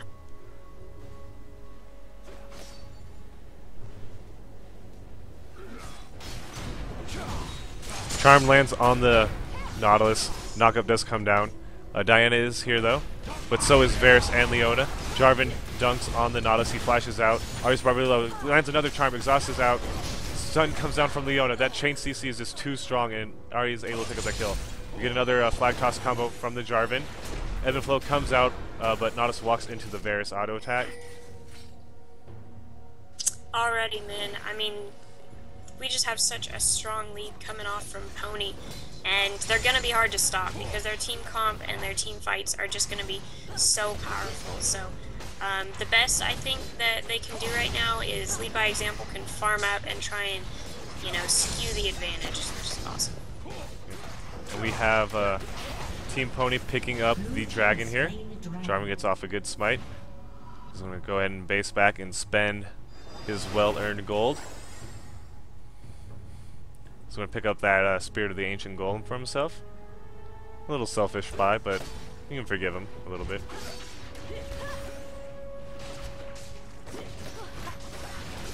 Aqua Prison lands on the Shen. Ebb and Flow comes out. Nami doing work on the Shen here. Shen's going to go ahead and walk away before he gets killed by the support. So what they could do here is push down the turrets. I know that Pony is ahead in terms of kills, but Varus is here. He has his ultimate. He's choosing not to use it. Well, right now, Pony isn't using their advantage to push down turrets. I think they're trying to keep that advantage and farm up a little bit, get the lead ahead a little bit. So, really, LBX could go for turrets and objectives over primarily getting these kills or stuff like that. So, hopefully we'll see some sort of strat that keeps them in the game. We see Jarvan hanging out in bot lane. He's going to try and move forward into that bush, but it is warded. Aqua Prison comes out on the Leona. Auto attacks are coming down. Zenith Blade doesn't quite reach, and Leona steps on that cupcake. Shen taunts Darius under the tower, brings him in. He's going to take a couple tower shots there. Charm does not land for Ari. Diana is looking to go back in, but decides against it. Nautilus and Darius are both top lane. They're going to try and push this Shen tower down. They won't be able to do so with this wave, however. Lunar Rush comes in, and the Moonfall lands as well. Diana doesn't finish that off. I don't know if she got... I guess she didn't get the reset there. Yikes. Oh, Jarvan comes in. Aegis Slow comes out, but Diana flashes it, and will be able to walk away. Aqua Prison lands on the Varus. Ebb and Flow comes out. No follow-up there. Caitlyn's headshot is primed and ready to fire, though, if an engage does happen. So, if... Oh, tower isn't going to get finished here. The taunt comes out and gets a good amount of damage. Jarvan is here to follow up. We may see a flag toss, dot dive, dunk combo here. Nautilus ult comes out, and then we now have the dunk. Taunt comes across on the Darius. Charm also lands. Darius is going to go down here. Diana teleports in. Her and Nautilus are going to be able to pick up the kill on the Ahri. And they're going to try and follow up here. Hook lands on the Jarvan. Bash comes out. Shen is going to walk in the opposite direction, and that split is going to potentially save both members. Diana's cooldowns are going to come up. Oh, wow. Nice flash by Shen over the wall. Crescent Strike is not going to be able to land, and he'll be able to taunt away back to his lane.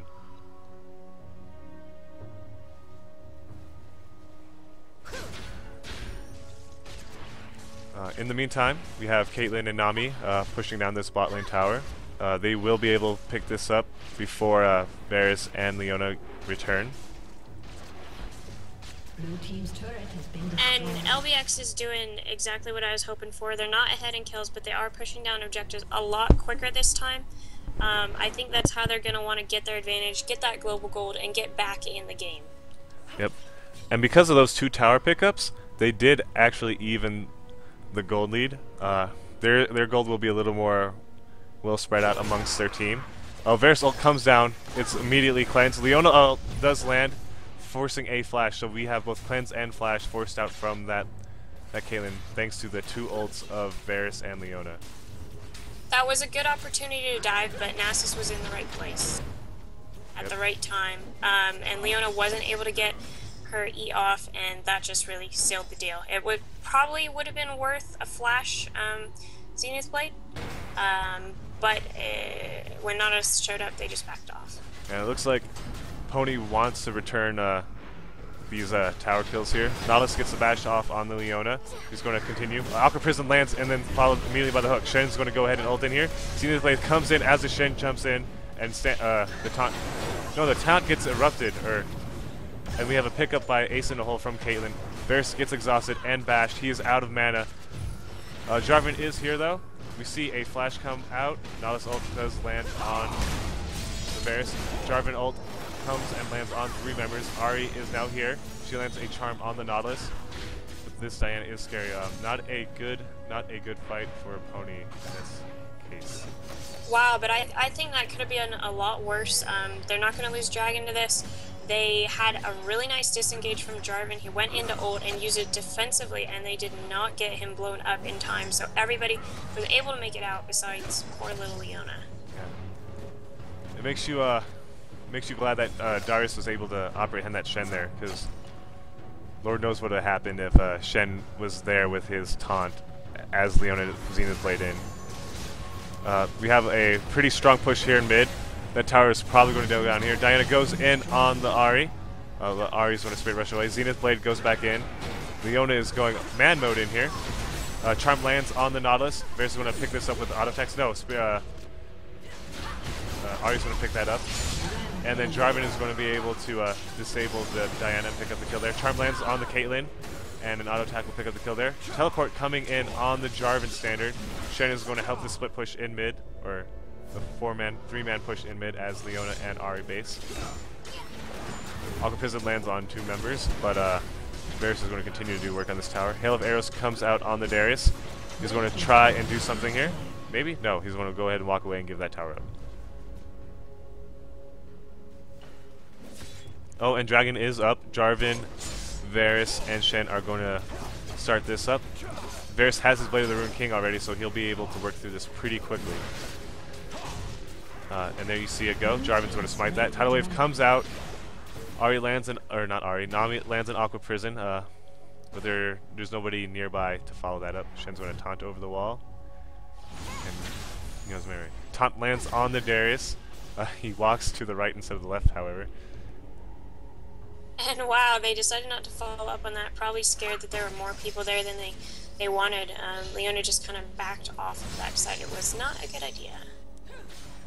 So we saw that evening up of gold swing a little bit back into Pony's favor. They aggressed that team fight in mid and pushed that tower and grabbed that dragon, giving them a 2k gold lead.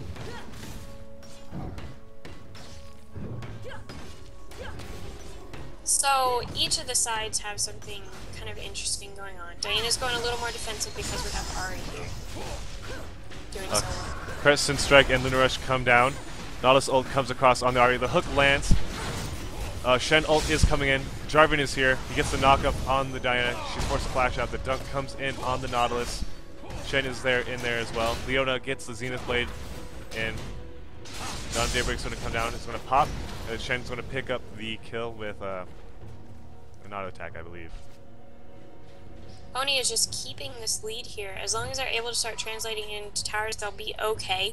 But right now they're spending so much time team fighting and not enough time pushing or side pushing. So really hope they don't lose just because of that. Yeah, they don't have a lot of map presence right now. They do have some wards out past the river or in the river, but that's not going to be enough when you still have those side towers down. Darius gets the upper hand on the Shen. He'll taunt away.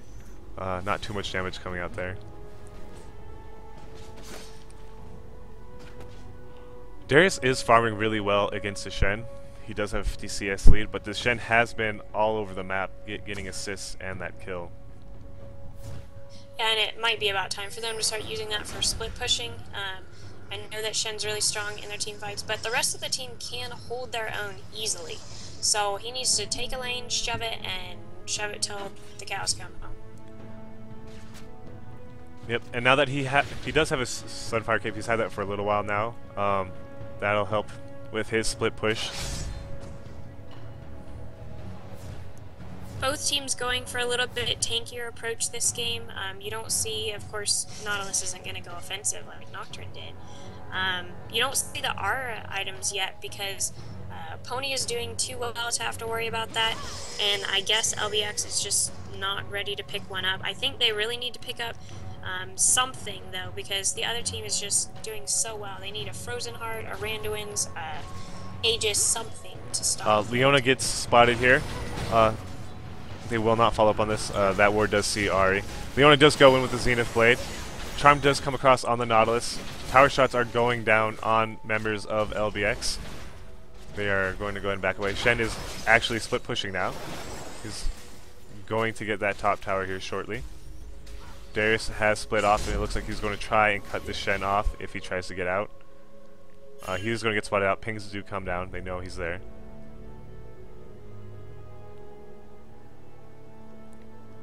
And it looks like Pony wants to fight this Diana here. Diana's going to go ahead and back away from her blue buff.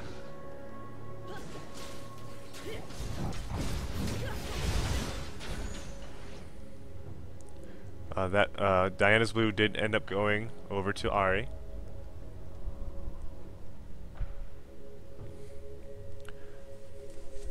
And Shen was not able to actually get that tower down. He was afraid of the Darius and decided to back away. So here's that split push going on. This is exactly what they need to do. They need to get top and bottom towers here simultaneously. I don't know what Nami is doing. She's just kind of hanging out at mid. Unfortunately, that might be bad news bears for her team.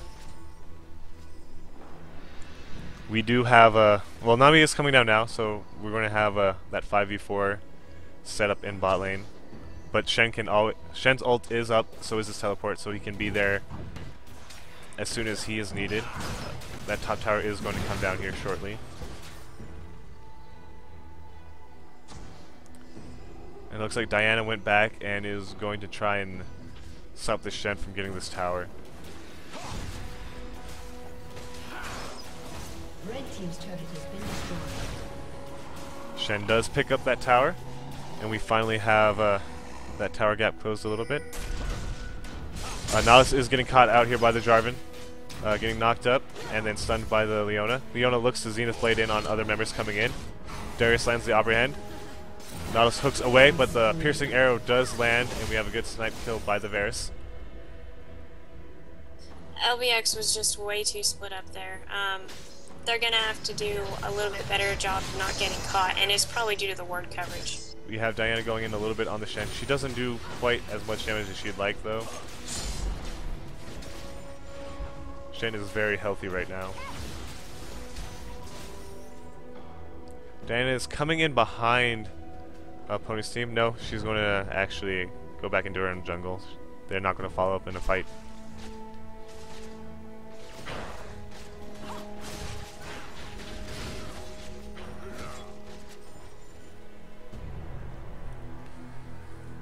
Dragon is up.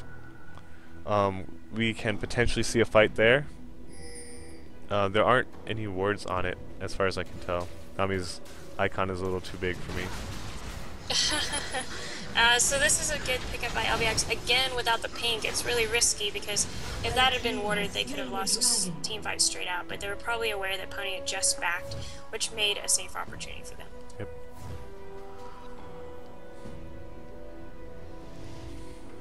And we are hitting that, getting close to that 25-minute mark, which is always when teams would like to start considering doing a Baron. Darius calls it the new Baron time. But we should probably see wards coming out around there soon. Hopefully it'll get contested and we'll see some good early team fights around there.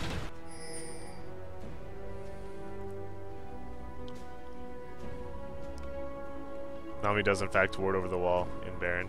No pink wards yet.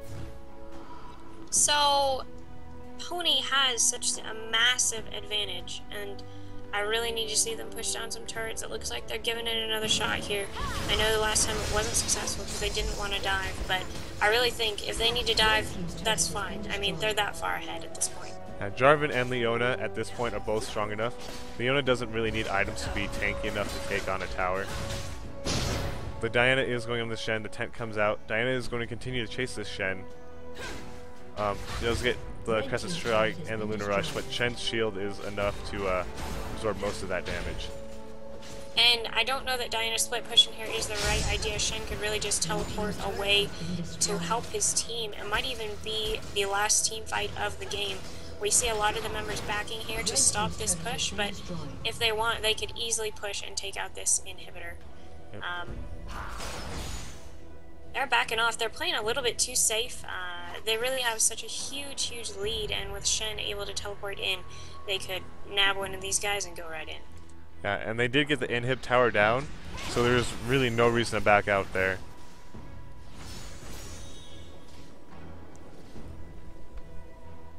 Shen's teleport and ult continue to still be up. They have not been used for the past 5 minutes.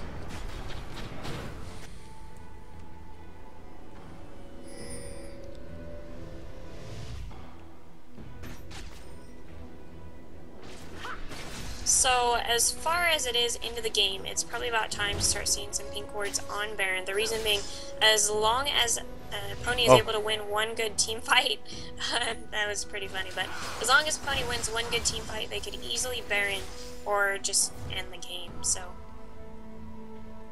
that was interesting. Diana's Pale Cascade didn't quite proc on the Shen. She walked in just awkwardly enough to where the orbs didn't touch him. And interesting enough, she was a little late there, but honestly, what's going on is when you back for the last 0.5 seconds. We did see Nami get caught there. She got hit by a charm and was quickly put out of her misery. That indeed. I was saying, when you back, it's like an 8-second cast, and for the last half second of the recall animation, you actually are able to take damage without canceling it, and you just take the damage when you reach base or when it contacts your character. So that might have been what was about to go on there. And we do see these 4 jungle wards finally coming out from Pony's side. Finally looking to put forth some aggression here. Shen is split pushing that open inhib like he should be. Diana's trying to fight him off, but her damage output just isn't good enough right now. Shen did just outright pick up that Spirit Visage not too long ago.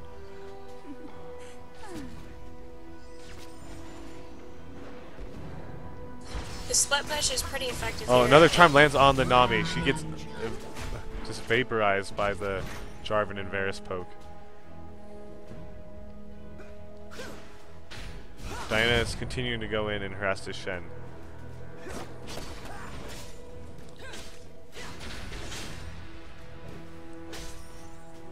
We do see that Baron coming out here, and there's nothing that Lead by Example is going to be able to do to stop it. Maybe a lucky smite, and actually they're going to go ahead and back off. Hook comes across the river from Nautilus, but he's going to get caught by the Zenith Blade. Operate Hand does pull 2 members over the wall. Varus is going to pick up the kill on the Nautilus. Exhaust and the ult come out from Leona. Varus' ult does land. Caitlyn cleanses, but is going to get dunked by the Jarvan. Ahri picks up the kill. Charm does land on the Darius. Pretty good burst coming out from the Ahri.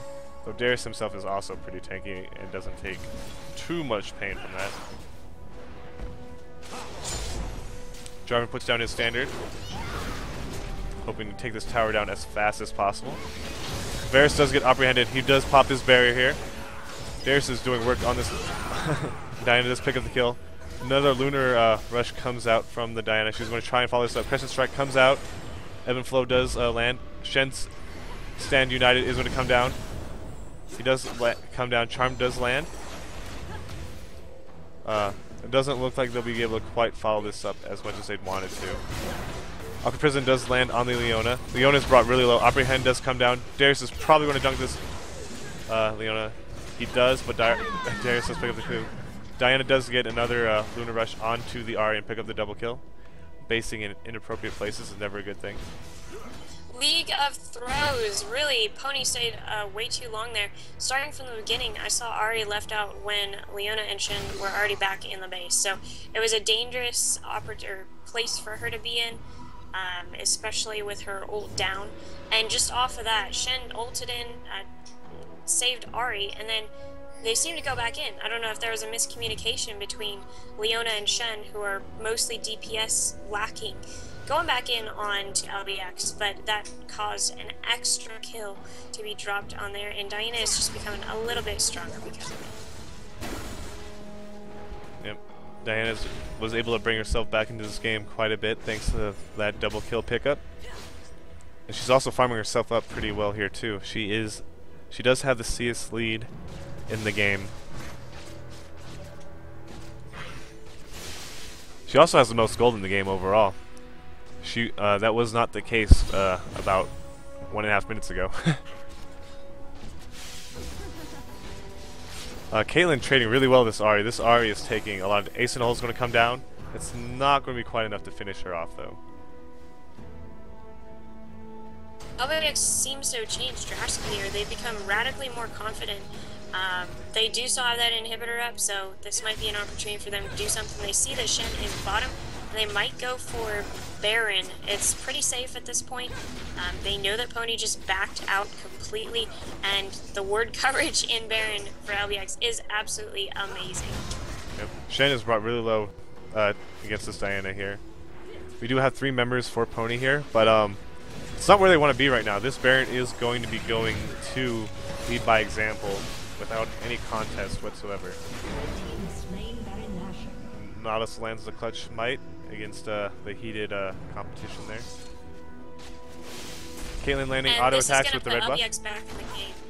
Caliber net is used. Charm does land.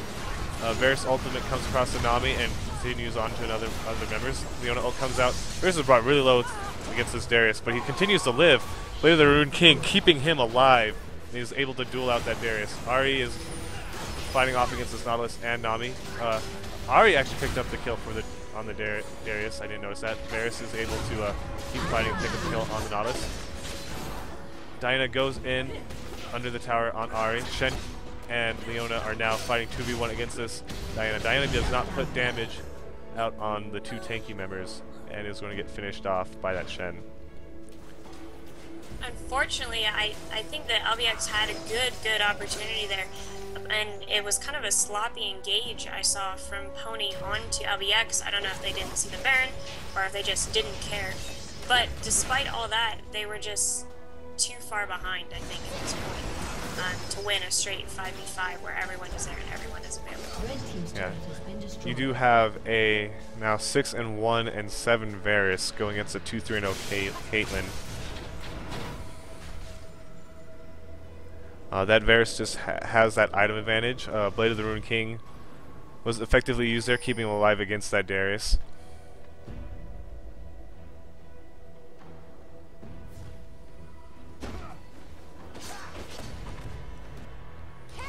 Shen is looking to happily farm that top lane there. Caitlyn is looking to come in. Teleport coming down on the Shen. They're going to try, and a flash comes out, taunt comes out as well. Crescent Strike does not quite reach. And Shen is going to be able to make it out okay. Teleport was burned for that.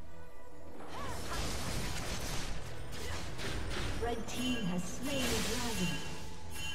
Nautilus is able to pick up the dragon.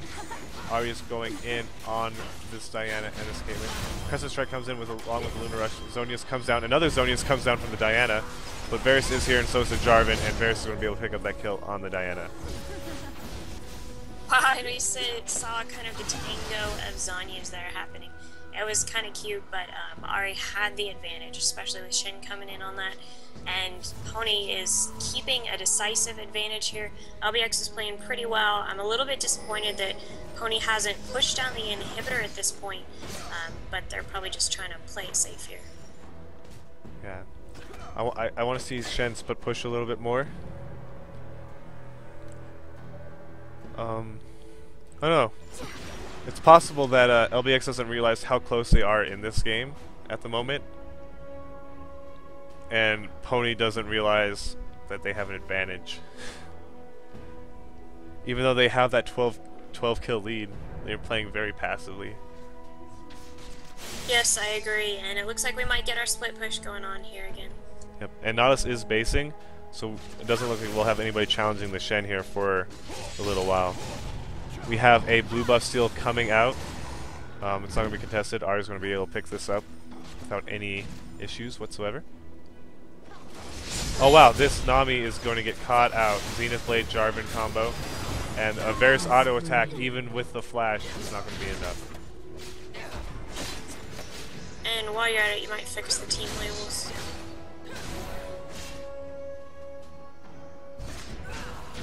Oh, what? Oh, wow, I put fallback gaming for some reason. That's okay. It's okay. Shen is just getting kited by Diana. We have an initiate here onto Jarvan. He is going in need, but he has such a tanky amount of health that there's nothing they can do. They're able to actually take out that inhibitor and step right back out.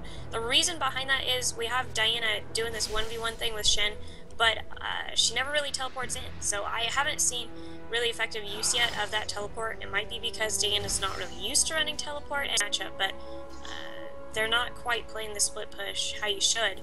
What's happening is Pony is 4v4ing LBX and just plain winning because they're ahead, instead of creating this advantageous fight by having Shen or Diana teleport in. Yeah, I agree.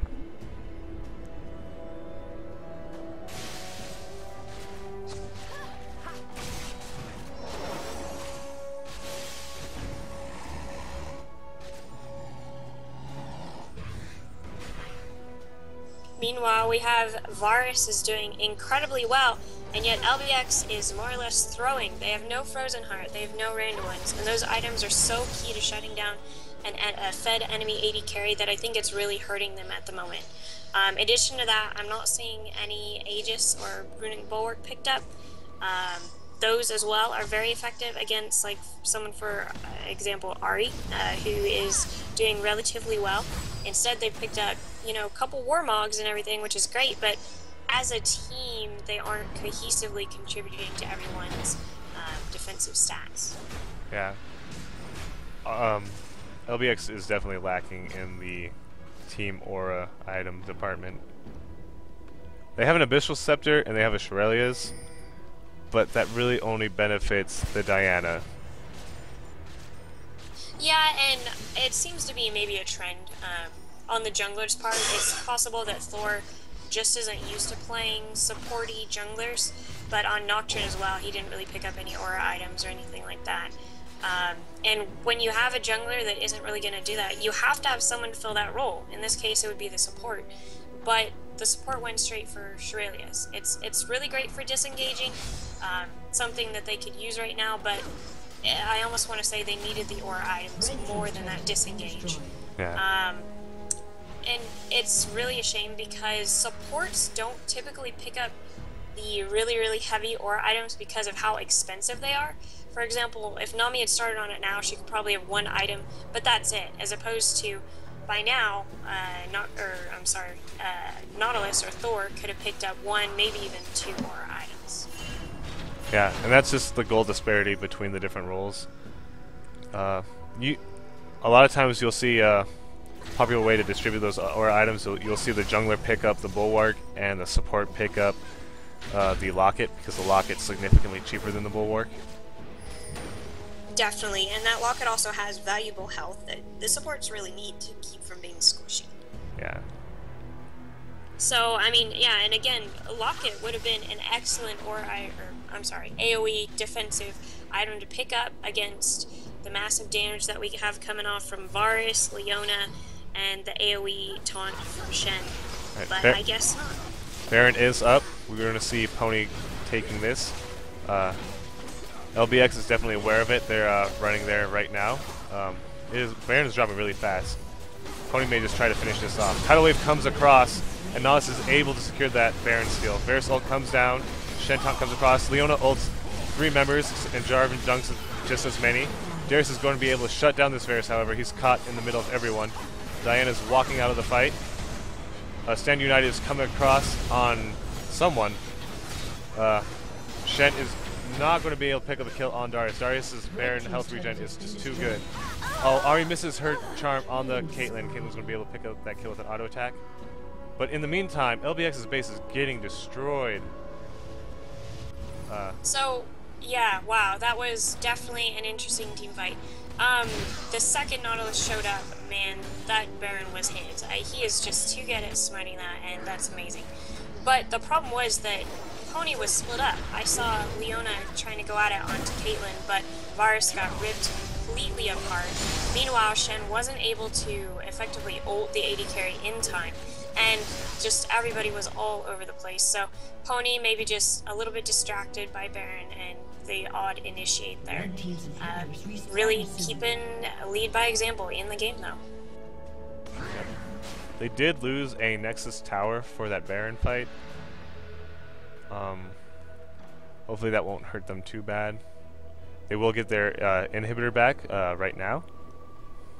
I want to say that most of the time when you have inhibitor minions pushing in your base and you're going to lose a Nexus turret, it's not that great of an idea to go stop that Baron, but they played it perfectly. If they had lost that fight, or if they had failed to get that Baron, it would have been a completely different story. It probably would have been GG, but because they were able to get the Baron, because they were able to win that team fight, man, that was a really well played action.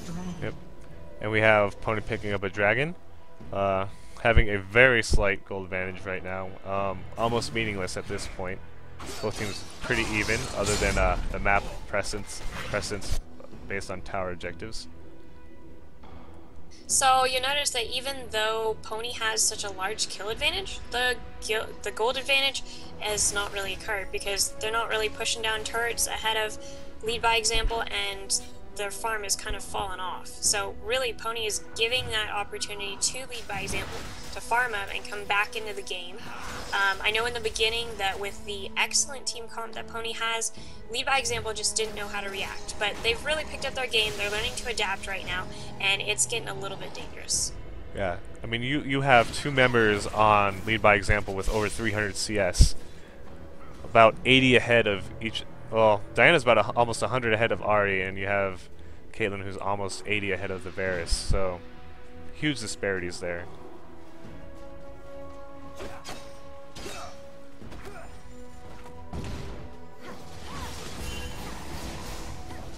Now that Baron... Oh, go ahead. Now that Baron is down, we see Shen able to split push bottom. It looks like he might get caught out here as long as they're able to throw those... Oh, yeah, he said. Oh, no, he dodges both the hook and the Aqua Prison. Now this ult does come out. They're going to want to secure this kill here. Aqua Prison lands this time, and Caitlyn does pick up the kill with that auto attack. Really strong push here, though. They have an excellent team for stopping this dive. They've just got a lot of CC as Leona and them are able to stick with it. But actually lead by example backs off and heads off to mid lane. And Nautilus is going to hook that tower, and Caitlyn's going to pick that one up. They're going to go in on this inhibitor. They have Baron and a 5v4 advantage. Yeah, and they just let that inhibitor go because it's not worth losing that fight and potentially throwing the entire game. So good job Pony for not throwing that, but we're going to have a high price to pay here as LBX takes out so many turrets. Yep. And for the first time in a while, we have lead by example finally taking that gold lead.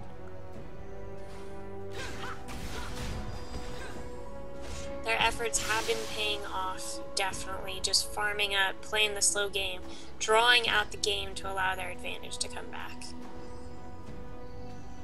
Yep. Which is interesting. Varus does have a Guardian's Angel now. Caitlyn has the same. So these AD carries you're going to have to drop twice. Not always an easy thing to do. Yeah, and interestingly enough, if you take a look at it, the AD carry items are so close. We've got a static shiv on Caitlyn instead of the Blade of the Ruined King on Varus, and that might be hurting them a little bit just because Blade of the Ruined King is really a lane-based item, and static shiv is great for pushing, great for farming, and great for team fights. I'm not entirely certain I can agree with that fully, just because Blade of the Ruined King is more effective against that Darius and Nautilus front line than what a static Shiv would be. Sure. Especially with the Warmogs and the stacking of armor between the two, that magic damage will be pretty helpful. But we do have a grouping coming in bot lane. That's where the push is happening. But we do have Ahri and Jarvan distracted by that Diana in top. Nautilus gets his ult off on the Varus. Leona ult comes down and does land on the Caitlyn. She gets a Zenith Blade and another stun on the Caitlyn. She's going to cleanse that and try and get out of here. Varus is going to pick up that kill on that Darius. And going to continue to follow up with auto attacks on the Nami. Aqua Prison does land on 2 members, and they're not going to be able to continue this fight. Man, that... Oh, Diana teleports in, but Jarvan is here as well. He gets the knock buff. Shen is standing united on the Leona. He gets Aqua Prison, but it doesn't matter because he's right there for the taunt. Caitlyn is still alive though, and she just hammers away on all the members. Leona is going to get taken down by that ace in the hole. We have a 3v2 advantage now in Lead by Example's favor. They're going to be able to pick up this bot lane tower, and more than likely the inhib as well. Man, and Pony really showed their great anti-sieging or sieging potential there.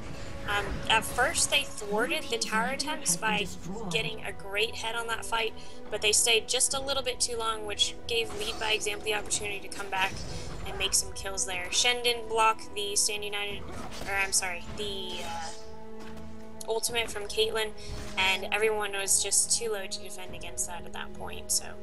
Yep, and we see Caitlyn running up to the Baron pit because that is up now. That will be the next objective contested over, potentially contested over. I don't know if Pony is in a position to fight for that right now.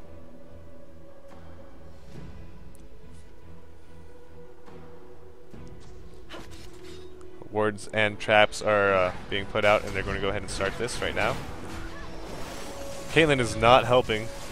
She's just going to sit there and watch as the others take on the Baron. That's a very interesting decision by Tech. Wait, nope, we have a pause coming out. My best guess is that Caitlyn DC'd right there in front of the Baron pit. Pony, right before the pause, was running up to the Baron. Well, 3 members have been running up to the Baron. Varus is in his base, and Shen is backing right now. So this could be a really dangerous team fight for Pony. If they go in 3v5 and die, it's definitely GG. Shen isn't in the position right now to ultimate, and they really just need to let them have that and wait for there to be a full 5-on-5 that they can actually win and make another push. Getting caught out is not advantageous to Pony at the moment. Agreed. Shen does have his teleport up though, so he won't get that giant shield that he'd like to get on someone, but he could be there and still get that taunt off if needed. Definitely. Definitely. So we have Varus starting to pick up his defensive item, which is fabulous. Yep, he does have a Negatron cloak. That Diana has been getting on him pretty hard there, especially with that Lich Bane complete.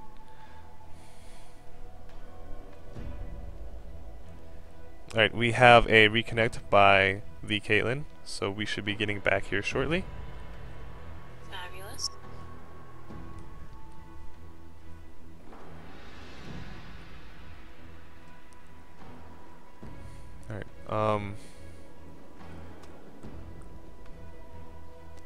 Alright, I didn't notice this until just now, but Darius did get that bulwark done, and Nami also has that iron locket of the Iron Solare.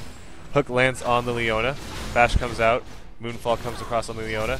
Leona does ult 3 members. She's going to flash over the wall. She's going to have to walk towards the enemy side right now. Oh no, they're going to go ahead and let her go and try and secure this Baron without any contest. So, as I said, Pony didn't want to lose that fight there, but this could be a pretty strong push coming up from LBX, and I just hope that they're able to win that team fight. It looks like they're going to do a full team base, and the do their last buy, get those consumable potions up probably, and then just run on down the lane. Caitlyn picked up her own Blade of the Ruined King just now. So right now, Pony is hurting quite a bit, and I want to examine how do we get in this position, because the turning point of this game, more or less, was when Pony failed to get that bottom inhibitor. They had Shen versing Diana at top, and Shen was ready to port in. They had a full 4v4. They had a huge advantage, and they backed off instead of picking up the bottom inhibitor. Had they picked up that bottom inhibitor, they probably would have had the opportunity to pick up mid, and I really think that was probably the turning point for this game. Hopefully Pony is still able to pull us through. They are going to lose this inhibitor, but they could fight at the double turn. Oh, Charm does land on the Diana. Taunt comes across her as well. Varus ultimate snags him. Leona ult comes down. Diana is getting the damage off though and does evaporate. Sorry, Shen finishes off the Diana. Nautilus picks up a kill on the Shen. Darius, his bleed is just going to be enough to finish off the Varus there. Caitlyn is just doing work. Free to just walk around and auto attack everything. Darius apprehends the Jarvan. He's going to flag toss out, but Ace in the Hole is going to secure the Ace and the game for LBX and bring this to a game 3. Very exciting game, very well played on both sides, but definitely it's going to be 1-1 now, so we're going to take a short break and come back to see the final game of Lead by Example versus My Little Pony.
There's just some reordering going on. Sorry for the delay here. Don't be sorry.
I'm just waiting for that invite.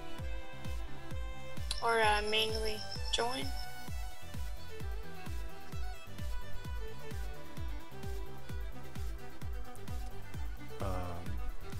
LRSS is the pass. Oh, who's in charge of the game? I don't even know. Why can't they just... It's Oh, there it is. LBX versus Pony. Oh, there it is. I couldn't join anyway because somebody had to leave first. Someone had left. Oh. It is slacking. I am ready.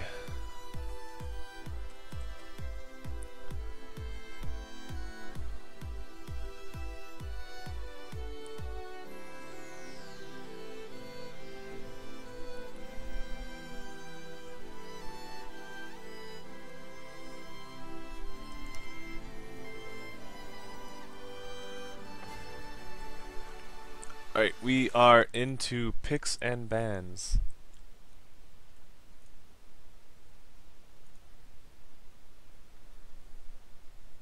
And what an exciting one indeed. Already we have the exact same bands coming down. I just cannot wait to see what next might be in store. A Cassidon. I am not surprised. I expect all three same bands coming out of Pony, and probably the same 3 repeat bands coming out of... Nope, they're going to ban the Jace this time.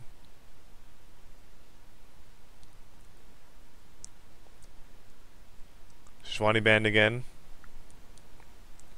Nothing new from Pony's side. Let's see what the third ban coming from Lead by Example will be. A Jarvan ban.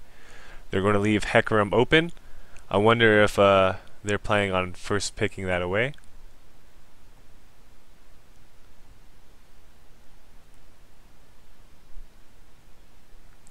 Oh, the Diana ban comes out this time, so they are not going to ban whoever I don't even remember. It's been too long. But yeah, we do see Tourney B3 looking to lock in that Hecarim so that the Ponies are out of their 2 junglers they've played so far. Out of their element. Yeah, and I'm not surprised that they picked up that Diana ban. I mean, they should have done it, honestly, earlier, I believe. She's just too potent on the mid laner from Lead by Example. And so this time we might start to see some horsey initiates coming off from Lead by Example. Yep. Orianna was one of the bands that did not come out from LBX this time, so Orianna maybe looked to be picked up here. But we do see a Kha'Zix getting hovered over. It might be a trick. The great thing about the meta at the moment is that we have champions that can play in multiple different lanes. So when you pick up something like Kha'Zix, we can't know if he's going to play mid or top until they pick somebody like Yorick. Yep, and Kha'Zix even is a relatively decent jungler. He doesn't necessarily get the farm he wants to as easily. He'll have to pick up kills if he goes in the jungle route, but we do see a Yorick picked up, and he generally goes top lane.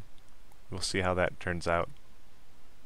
Yeah, and we actually saw Ryze not banned out this game, so we have the mid laners potentially picking up some of their strongest characters thanks to the lack of banning. And I wouldn't be surprised if we see Nami here again. The reason being, it's just been such a steady peely support for them. Great engage, great disengage. Nami's just great overall. The only thing I'm worried about is there hasn't really been much action in the laning phase at bottom, so I don't know if they're going to be able to pick a combination this time that's able to actually 2-0 the other side. That could change, however, with the Tristana. If Leona gets grabbed up again here, that's a very strong level 2, just all-in combination, and Tristana obviously has that really strong end game with her exceptional range thanks to her draw bead passive. I'd love to see them pick up Leona with Tristana. It's a great combination because Leona's Sunlight is actually procced by Tristana's AoE attacks, and it's an all-in combination that would really be able to overcome Nami's sustain early game as well as late game engagement.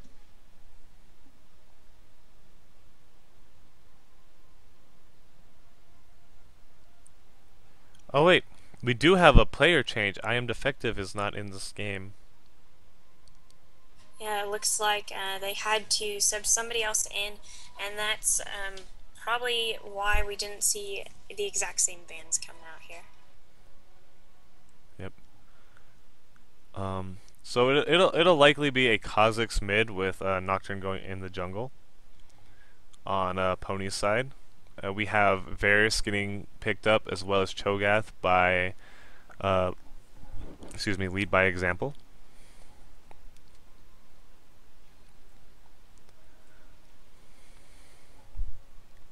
And at the moment, what they want to pick is a support that's able to overcome the Varus Nami. So Varus Nami has some good disengage, some good engage post 6, but before that, they're a little bit weak.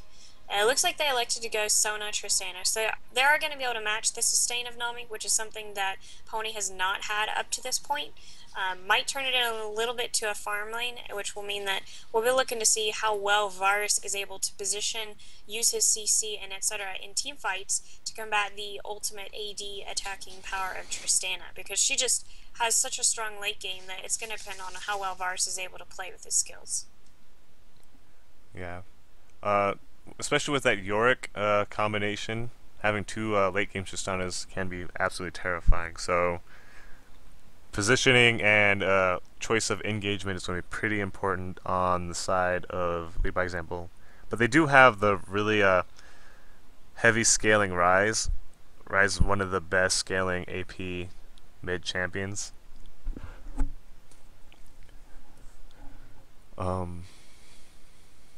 Oh, one thing to note, Pony is severely lacking in magical damage. Kha'Zix, Yorick, Tristana, and Nocturne are all physical dealing type champions, so they're going to have to lean really heavily on an armor pen type setup in order to scale well into the end game. The funny thing here, though, is that Lead by Example hasn't picked up those aura items at all. So if they're not going to pick up Randuin's, they're not going to pick up Frozen Heart, then there's not so much of a fear of that type of defense against a full AD team. So you are completely correct. They're going to need to pick up their armor pen. But I wonder if Lead by Example might clue in on what's going on here and decide to pick up on some of those really useful aura items.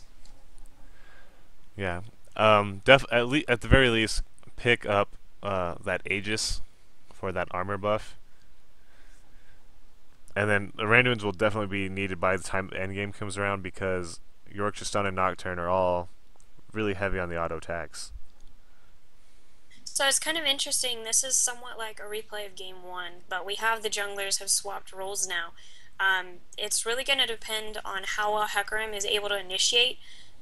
Lead by Example has a strong team fight, tanky Rise, great follow-up with Cho'Gath, CC, and Peel from Nami and Varus, but they're not going to want to just wait around and play the mid lane dance. Hecarim's going to need to charge right in and get this going, because if they get initiated on, Tristana could potentially hop in there, get some resets, and snowball the team fight in Pony's favor. Yep. And Pony also has Kha'Zix who can also jump around and reset themselves as well. So we have two hippity hoppity champions on Pony's side to combat the hippity hoppity of Hecarim. Just can't turn around wherever he pleases. Clippity cloppity. Clippity cloppity. Clippity cloppity. Clippity cloppity.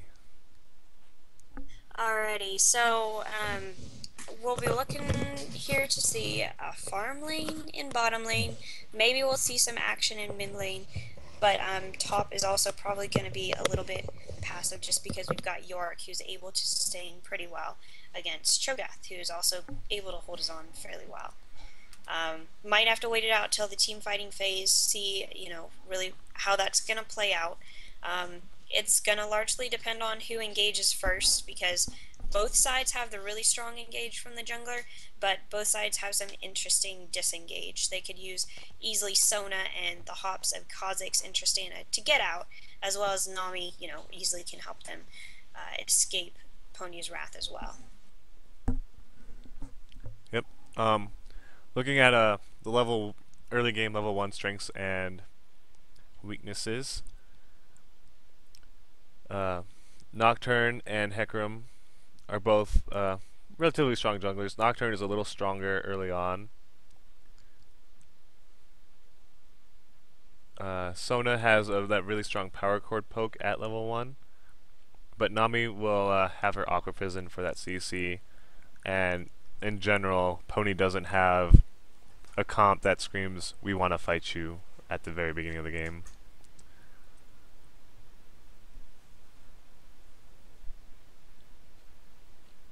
Definitely, and what we've got going on here, we have the Nocturne skin, and that is it. Wow, this game is really devoid of skins. We've got the Nami and the Cho'Gath, Loch Ness Cho'Gath, Koi Nami, which we have seen over and over in these games, but all in all, everyone's lacking skins. What's going on here, man? Man, these Poe people need to get a job. Well, I guess Tony just has to win this tournament, right? And then he'll have a tournament Rise for his Rise play. That is true. What? Nobody lost a skin battle. This is a tie. Loch Ness Cho'Gath does not count as a skin. I'm sorry, it doesn't. Why is that? What's wrong with Loch Ness Cho'Gath? When you have Gentleman Cho'Gath and the Battlecast Prime Cho'Gath, you can't expect Loch Ness Cho'Gath to get much love.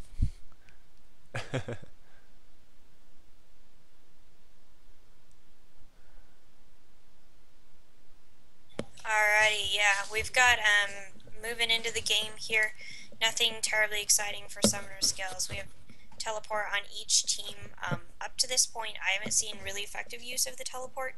I've heard it said that if you haven't used teleport before 10 minutes, then already it's kind of going to feel waste. So hopefully we'll see that used for the strong laning phase, or maybe a split push late game with York, and just kind of a copy of last game, but hopefully a little bit stronger coming from Pony.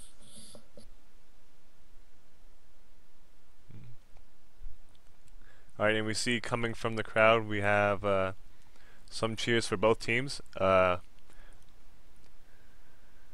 Lead by example, and Pony getting some love. Though it looks like the other stream, for some reason, is like, "Let's go Pony," and I'm pretty sure that's not supposed to happen. What are we doing? We can't favor teams. Oh gosh.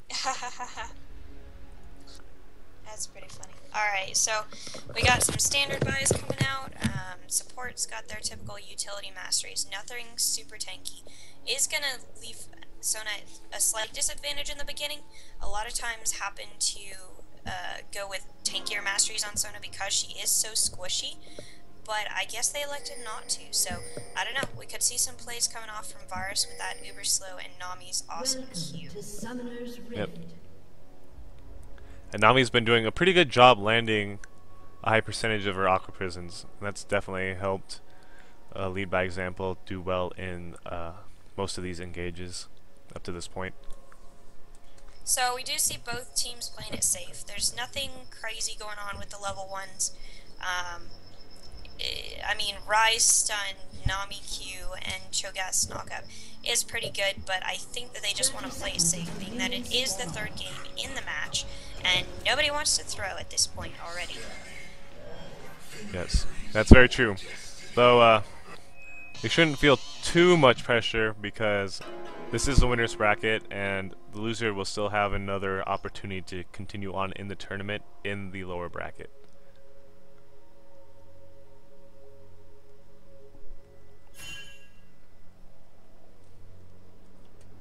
Minions have spawned.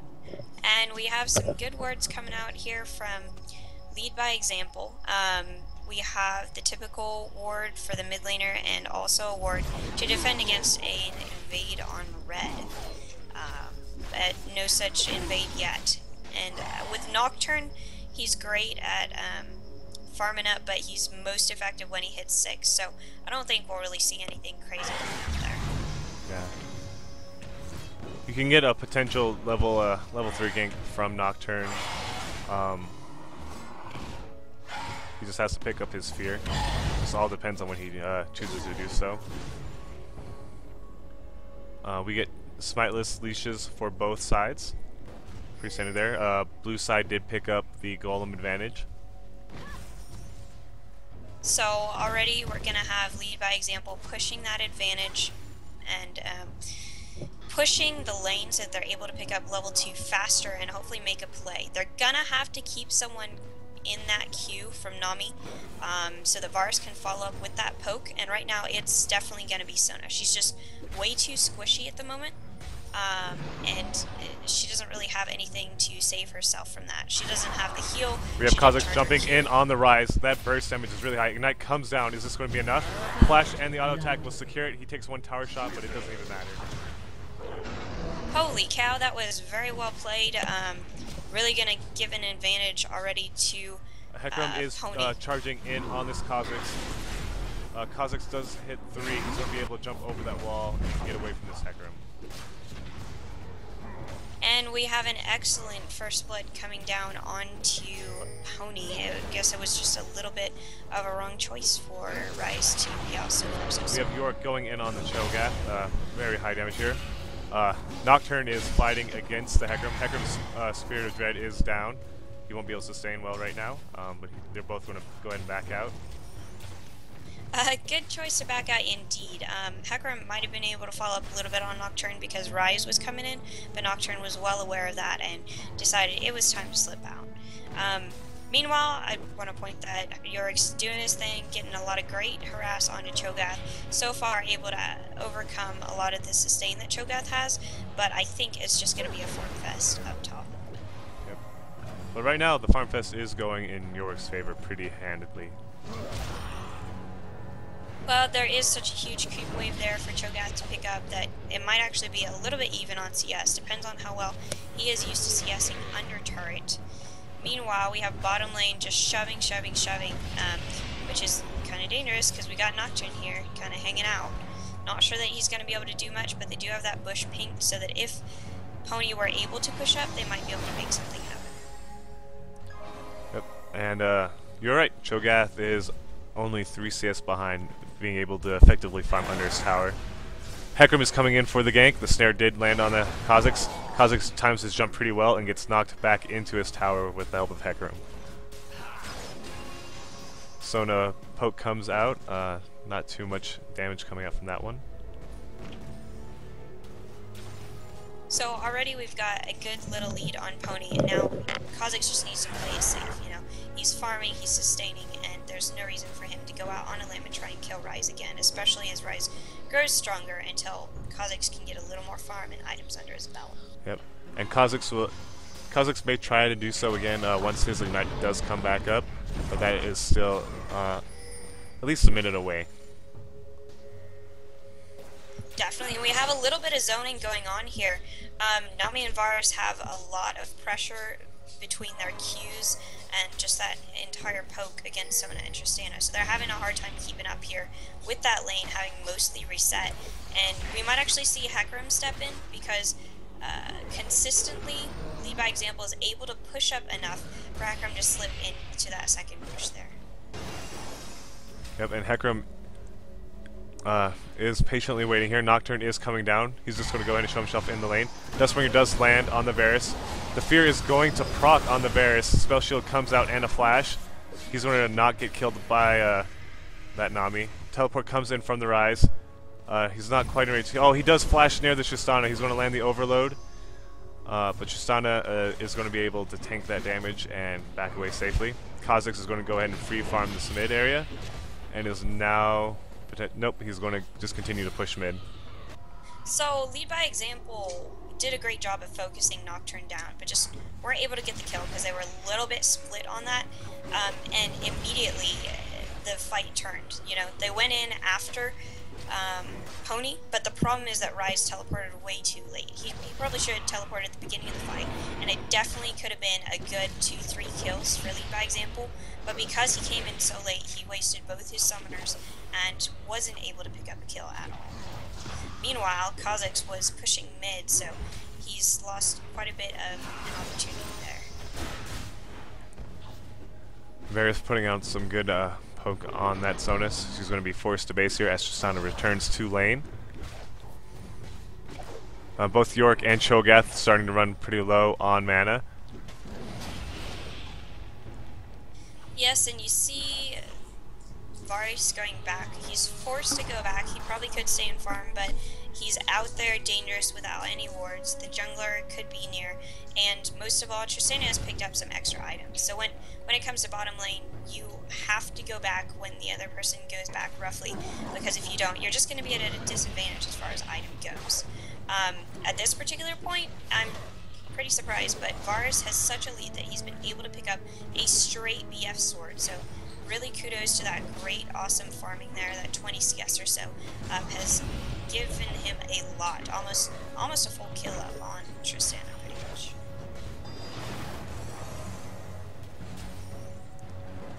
Alright, and we just see regular trading going on.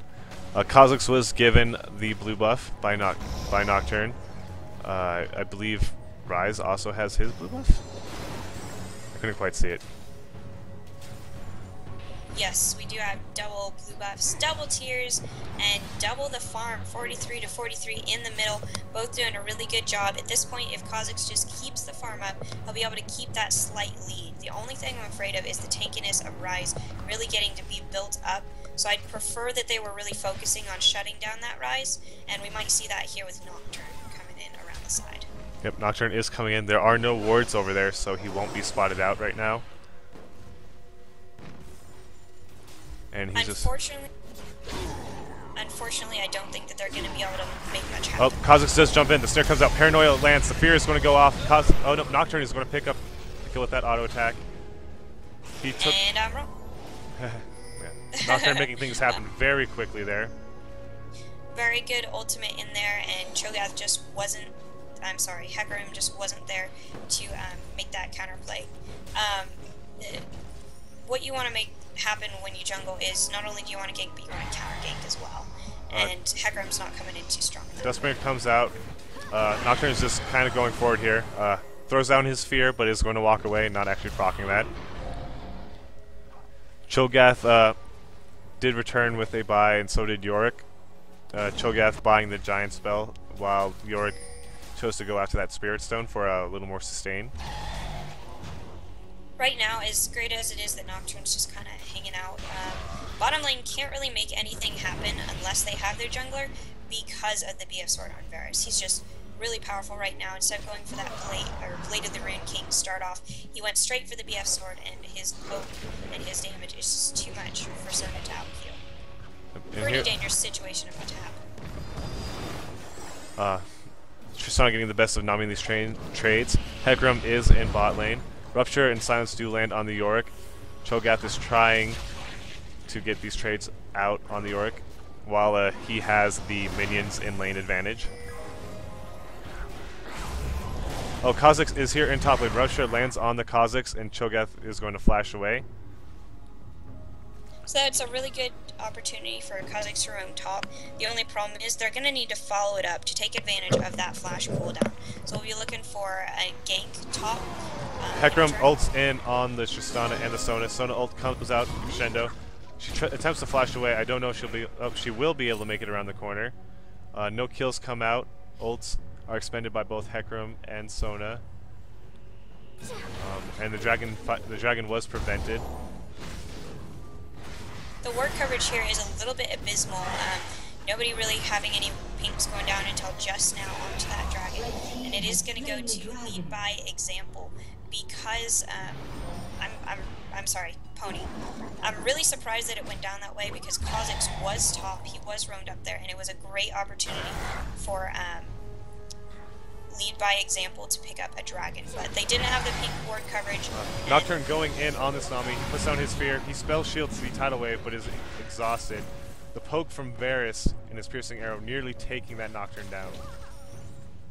Unfortunately, we now have exhaust down from Nami, which is kind of going to leave them at a disadvantage. It evens the lane a little bit more, but between lead by example's lack of ward coverage and lack of exhaust, I don't think that they're going to be able to stay and try and out-trade Tristana. And we also saw Nocturne burn the Nami flash just prior to her having to be forced to use that exhaust. So Nami is down both summoners right now and her ultimate. It really puts Tristana and Sona in a safe position. I'm sorry, Spaz and Holy Grail in a safe position to farm, which is going to be dangerous because late game Sona and Tristana are such big powerhouses. And they could definitely close that gap here in farm that they've been lacking. And it seems that Varus and Nami maybe won't be able to capitalize on that early farm advantage that Tech had gotten. Yeah, it'll be interesting to see how Tristana gets through this mid game and transitions to the late game. And you can see here Yorick is putting the hurt on this Cho'Gath. Cho'Gath is going to be forced to back away here, getting a little bit of extra sustain thanks to Yorick minions. And we should start to see some dives happening. I haven't really seen Hecarim do much as far as the lane ganks go, but both Nocturne and Hecarim have strong diving potential, and the tankiness of, the Ultra CC from Varus and Sona should allow something interesting to happen if they wanted to make it. We have two Elder Lizard items, one on Yorick and one on Nocturne, so they're planning on getting that true damage burn passive off quite a bit. And I'm a little bit worried. Pony is going pretty offensive here. As long as they get someone to lay down the defensive items to stop against Varus's awesome farm, I think they'll be okay. But if they really overlook how well Varus is doing right now, it could get really dangerous really fast. Very true. It looks like we have a Glacial Shroud coming out of the Rise. Rise is going to build that Frozen Heart, as many Rises do. So they will have one of those AD descaling defensive items.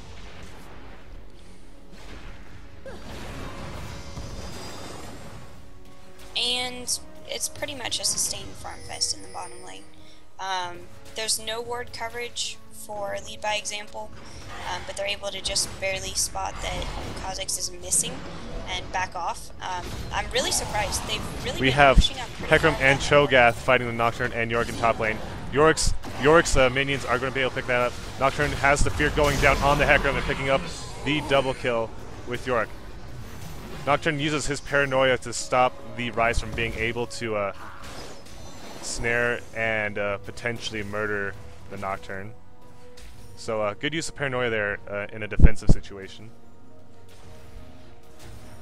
Definitely, and those extra kills for Pony are just, again, widening this lead. I know the first game Pony lost out in the laning phase, and the second time they were able to dominate.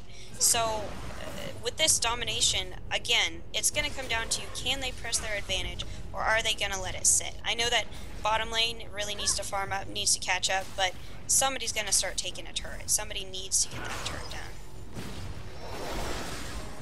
Varus lands a pretty good piercing arrow, hitting both members. And we see Kha'Zix getting that mid lane tower under half health. He was able to push that while Ryze was away in top lane. So that's going to be what this comes down to. If top and mid are able to push down their turret and start... Aqua Prison does get landed really on the Tristana. Good poke coming out from the Varus.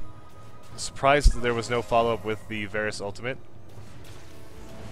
But then again... Yeah, and at this... Oh, go ahead. Yeah, and at this point, you're completely correct. That follow-up is a little bit dangerous because Tristana can hop away because of the Sona ultimate, but honestly what they should be doing is blowing those ultimates, get them out in the open, because the cooldown on Sona's ultimate is just so long that they would probably be able to re-engage when Nami and Varus's cooldowns came up before Crescendo came back up. A good poke coming out from the Varus on the Tristana, landing both Piercing Arrow and Hail of Arrows. And we have Cho'Gath now fighting the Kha'Zix in mid. Cho'Gath hopefully is tanky enough to not have to worry about Kha'Zix murdering him right away. Yes, and an interesting swap going on there. They just weren't able to make much happen, and Ryze wasn't being very effective. So they said, hey, you know, we need you to farm. You're a plat player, you're a star member, so go up top and see what you can do. And it doesn't look like it's much because Yorick's Ghoul Harass is really strong.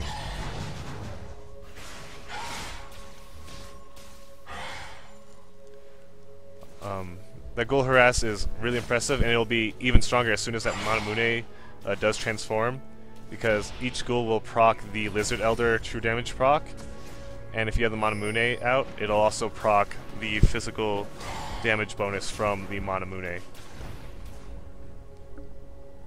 We've seen Nocturne head down here a couple of times, but he's not really ganking very effectively. So he is ganking and just kind of scaring and putting a tiny bit of pressure, but because he's not ganking effectively, that's why Lead by Example is just able to move up without wards, push the lane, and out-farm Tristana. Yeah. But even though the the Nocturne hasn't been getting off as many effective ganks as he would like, Hecarim has not had as much map presence as I thought he would have, as you'd expect from a Hecarim. Especially one that is post 6. The jungle presence from both teams has been abysmal. Fear comes out on the Cho'Gath. Nocturne's going to go ahead and turn around. Nami might be cut out here. Kha'Zix jumps in, and Sona picks up the kill with her power chord. Quite unfortunate. A lot of bad positioning there from Nami. Just a little too eager to get in on that. And oh, Cho'Gath might be caught out here. Kha'Zix ults, flashes, and picks up the kill on the Cho'Gath. Sona ult crescendo comes across 2 members. Hecarim, that's sitting charges. Kha'Zix jumps in. Hecarim is really low. One more void spike from the Kha'Zix will finish him off. Nope, he's going to be able to get away here. Hail of Arrows slow will be strong enough to stop that. oh man, well what's going on here is Pony has this lead, and Lead by Example is at a disadvantage being on the blue side. Was not in a position to contest that dragon. Did not have the opportunity to go in there in a good position, and that's why they got caught out. Nami got caught, Cho'Gath got caught, and as a result, Pony was just able to decimate them and further that gold lead. Wait, who picked up the dragon? I see Hecarim's smite down, but Nocturne's is not. No, it's okay. Hecarim was able to pick up that dragon. Ah, okay, so Lead by Example was able to get that dragon steal. Yes, but unfortunately, as many members as they lost, it might have been a neutralized cause. Yes. Alright, Hecarim is going to secure blue buff for the Rise. And Rise is going to continue to try and fight off this Jorgen top. Tristana jumping in on the Nami. Tidal Wave comes out. Tristana is able to walk to the side and not get hit by that. So Nami's ult is down. And will be down. They definitely could have dived Nami there. Had the support been able to jump in there and tank that turret, they would have been able to dive Nami without a problem. But the support just really wasn't able to follow up on that. We have Yorick exchanging with the Rise, and he's winning that exchange. Hecarim is coming up to the top lane. He's not going to be able to engage on the Yorick, and is just going to help this Rise stick in the lane and farm.